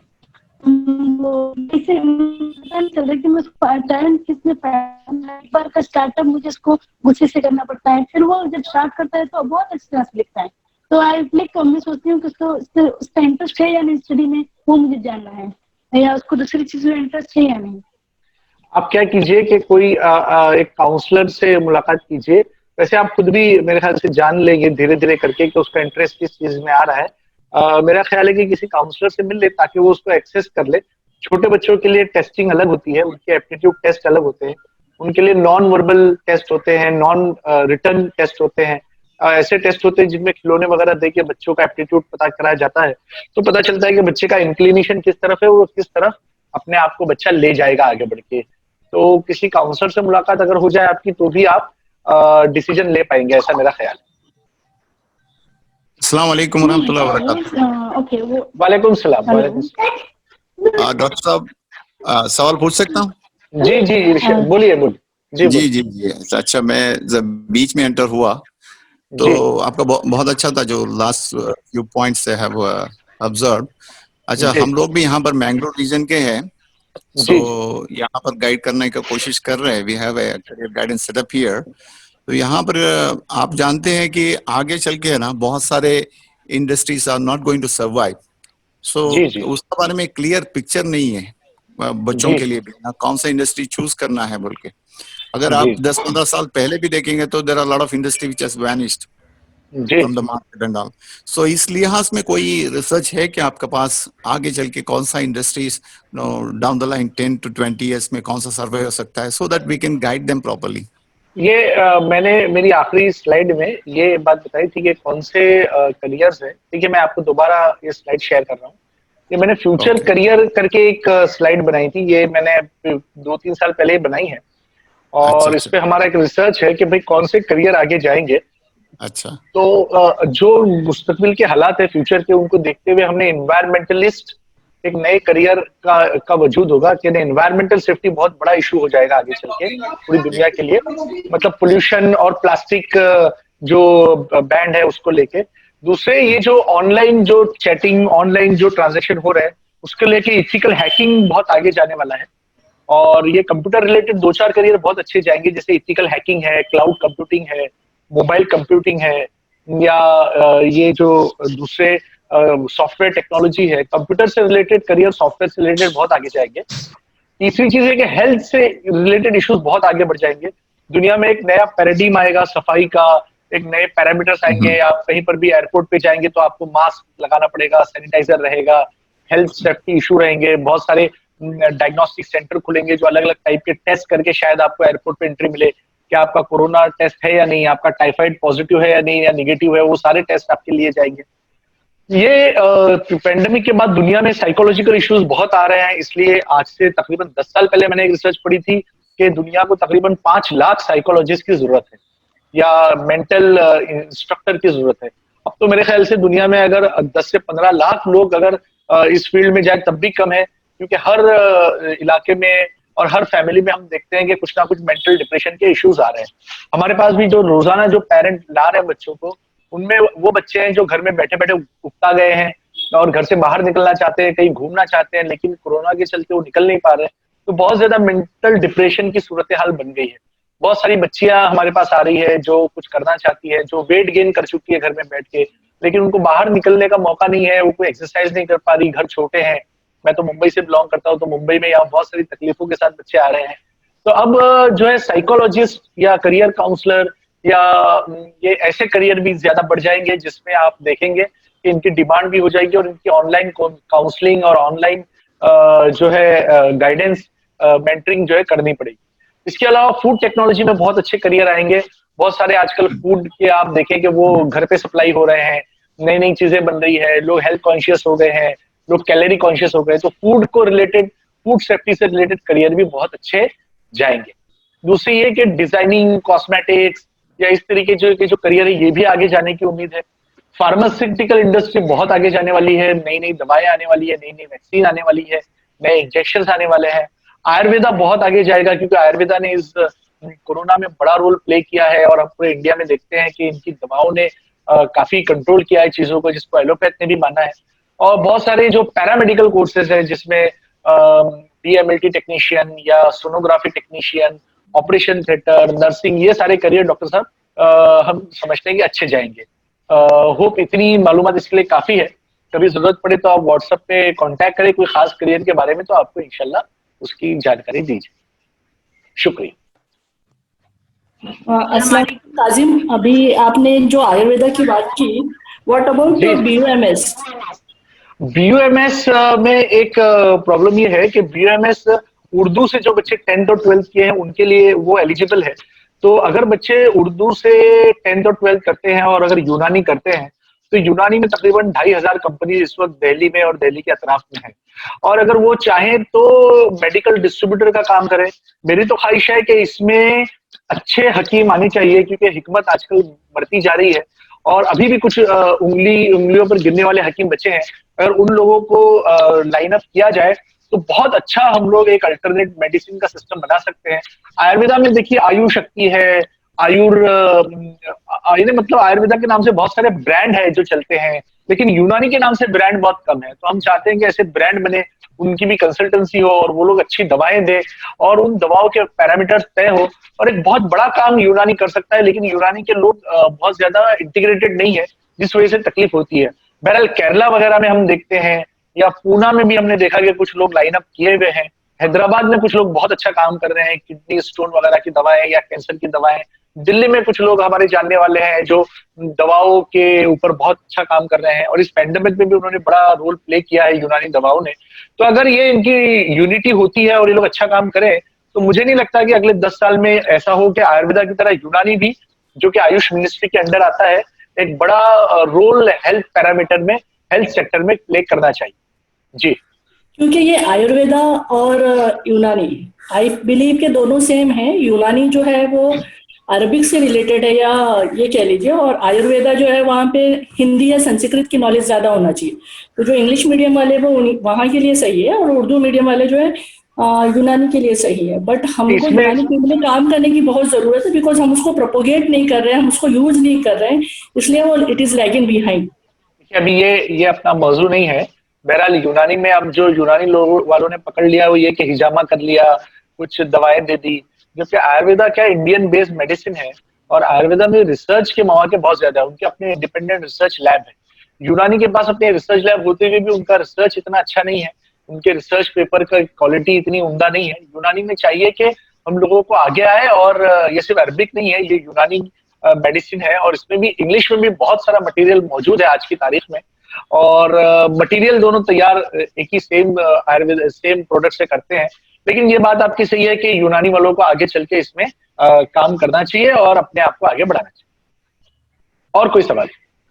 अस्सलाम वालेकुम सर। वालेकुम सलाम, बोलिए। सर मेरा बेटा 7 इयर्स का है और वो आपकी आवाज भी जरा करीब आके बोलिए। चैट में भी देख लीजिएगा सवाल। जी जी देख रहा हूँ, बोलिए बोलिए। बहुत ज्यादा मस्ती करता है, यानी ये एक प्रॉब्लम है जिसको हम लोग ADHD बोलते हैं। पहले आप ये देखिए कि क्या आपका बच्चा attention deficit hyper active disorder वाला तो नहीं है। उसको किसी अच्छे साइकोलॉजिस्ट से बता के उसके ब्लड टेस्ट भी करवाएं और उसका बॉडी प्रोफाइल भी करवाएं, ताकि पता चलेगा कि बच्चे का अटेंशन स्पैन कितना है। जब ये पता चलता है कि बच्चे का अटेंशन स्पैन अफेक्टेड है तो उसके लिए अलग रेमेडी हम सजेस्ट करते हैं। इसमें ब्लाइंडली नहीं हम करते, मतलब हम लोग ये करते हैं कि उस बच्चे को ये बताते हैं कि बच्चा अगर ADHD है तो पेरेंट को क्या ख्याल रखना चाहिए। मतलब वो बच्चा चीजों को तोड़ेगा फोड़ेगा या अटेंशन नहीं रखेगा, तो उसके लिए अलग किस्म की ट्रेनिंग होती है। उसके लिए काउंसलर के कुछ सेशंस होते हैं जिसमें उसको बिठाना पड़ता है, तो ये बच्चे इंप्रूव करते हैं। वैसे ऐसा भी देखा गया है कि जैसे अभी आपका बच्चा छोटा है, धीरे धीरे बड़ा होगा तो कुछ चीजों में वो इंप्रूव कर जाएगा, है ना। अब अगर IQ उसका वीक है या वो फोनिक्स में वीक है तो दूसरी किसी चीज में अच्छा होगा। तो ये देखिए कि क्या वो ड्राइंग में अच्छा है, क्या वो क्राफ्ट में अच्छा है, क्या वो थोड़ा सा मैकेनिकल खिलौनों को बना के तोड़ने में अच्छा है, यानी कि उसका इंटरेस्ट लेवल क्या है। अगर किसी चीज में उसको इंटरेस्ट आ रहा है और वो अगर उसमें उसका दिल लग रहा है तो उस तरफ उसको डालना अच्छा रहेगा। लेकिन मेरी ये राय रहेगी कि पहले आप उसको ADHD करवा ले, ताकि ये बात तय हो जाए कि उसको ये डिसऑर्डर है या नहीं। अगर ये नहीं है तो फिर मतलब वो कि आपके साथ वो थोड़ा सा मस्ती कर रहा है, उसको धीरे धीरे वो इम्प्रूव हो जाएगा जैसे आप उसको ट्रेन करेंगे। और अगर ADHD है तो फिर उसके लिए थोड़े से सेशंस लगेंगे, हो सकता है उसको थोड़ी मेडिसिन देना पड़े ताकि वो इम्प्रूव कर जाए। अस्सलाम वालेकुम। वालेकुम सलाम। जी, मैं ये जो अभी बात चल रही थी कि यूनानी के लिए उर्दू मीडियम ज़रूरी है, तो अगर बच्चा इंग्लिश मीडियम का भी हो और फिर अगर वो एज अ लैंग्वेज उर्दू सीख ले तो उसको यूनानी में एडमिशन मिल सकता है? जी जी, वो सीख ले, मतलब उसको एक पेपर देना पड़ेगा गवर्नमेंट का, यानी कि एक 100 मार्क का पेपर होता है, वो पेपर दे वो और टेक्स्ट बुक का, और अगर वो उर्दू का वो पेपर पास कर लेता है तो he will be eligible for Urdu language for यूनानी मेडिसिन। जी जज़ाकल्लाह। जी हम सायरा मैडम ने एक और सवाल पूछा है कि वो बच्चा ADHD नहीं है, वो नॉर्मल है, तो चाइल्ड चेंज होता है कि नहीं। जी जी, चाइल्ड बच्चा चेंज हो जाता है। ADHD कोई परमानेंट डिसऑर्डर नहीं है, बहुत सारे लोगों को हमने देखा है और धीरे धीरे वो इम्प्रूव कर जाएगा। और आपने अगर उसके टेस्ट करवाए हो तो टेस्ट की रिपोर्ट भेज दें, तो अगर कोई मुनासिब राय और होगी तो वो आपको हम व्हाट्सएप पे दे देंगे। क्योंकि अभी बहुत सारे लोग सवाल पूछ रहे हैं तो ये मौका है नहीं कि हम बहुत ज्यादा तफसील में एक बच्चे की बात करें। बस मुझे ऐसा लगता है कि थोड़ा सा बड़ा होने दीजिए, आप खुद ही उसमें चेंजेस महसूस करेंगे और उसका इंटरेस्ट लेवल देखते रहिए। अगर उसका इंटरेस्ट लेवल आपने पकड़ लिया, इसका मतलब आप ADHD के मसले से बाहर निकल जाएंगे। और आप नॉर्मल अगर बच्चा है तो वो सिर्फ मस्ती कर रहा है, आपके साथ शरारत कर रहा है, धीरे धीरे इंप्रूव हो जाएगा। थोड़ा सा कोई और फैमिली मेंबर हो उसके जरिए भी उसको कंट्रोल करने की आप कोशिश करें। जी शुक्रिया। और एक क्वेश्चन पूछना था। जी जी बोलिए। अगर कोई मेडिकल जिसने यहाँ पे कोर्स किया है इंडिया में और जी जी सोच रहे हैं कि UK जैसी जगह में जॉब करनी है, तो क्या उधर का भी कोर्स करना पड़ेगा उधर जॉब करने, या सिर्फ लाइसेंस एग्जाम देना पड़ेगा? वहां पर जॉब करने के लिए UK वगैरह में जॉब करने के अपने पैरामीटर्स है। आपका कोर्स किस लेवल का है और आपने किस लेवल पे वो कोर्स किया है वो इम्पोर्टेंट है। हायर स्टडीज के लिए वहाँ पे IELTS नाम का एग्जाम देना होता है, जिसको international English language system language testing system कहते हैं। यूएस में हम जाते हैं तो टॉफल देना पड़ता है, test of English as a foreign language, GRE देना पड़ता है। अलग अलग जगहों पर अलग अलग कोर्स के लिए अलग अलग पैरामीटर्स है। जॉब करने के लिए कोई ऐसे पैरामीटर नहीं है, लेकिन अगर आपकी क्वालिफिकेशन मैच करती है तो आप उस एम्बेसी के जरिए या किसी मैन पावर एजेंसी से कांटेक्ट करें तो आपको स्पेसिफिक कोर्स में स्पेसिफिक जॉब कौन से होते हैं उसके बारे में गाइड कर पाएंगे। जी शुक्रिया। इसी के साथ हम अपना यहाँ सेशन मुकम्मल करते हैं। अल्हम्दुलिल्लाह डॉक्टर साहब का मैं बहुत ज्यादा शुक्रगुजार हूँ कि उन्होंने बहुत ही अहसन तरीके से, ये एक माँ बाप के लिए निहायत ही दुश्वार गुजारा होती है कि इतने ढेरों ढेर करियर ऑप्शंस अवेलेबल होते हैं और बच्चे को समझ के उसके मुताबिक सही फैसला करना वाकई वालिदैन के लिए मुश्किल टास्क है, जिसे बहुत ही आसान तरीके से आपने आसान करके सामने रख दिया और इसमें हमारे लिए फैसला करना बहुत आसान होगा। और मेरी उम्मीद है कि तमाम पेरेंट्स जो इस वक्त इस सेशन को अटेंड कर रहे होंगे उन्होंने इससे बहुत फायदा उठाया होगा।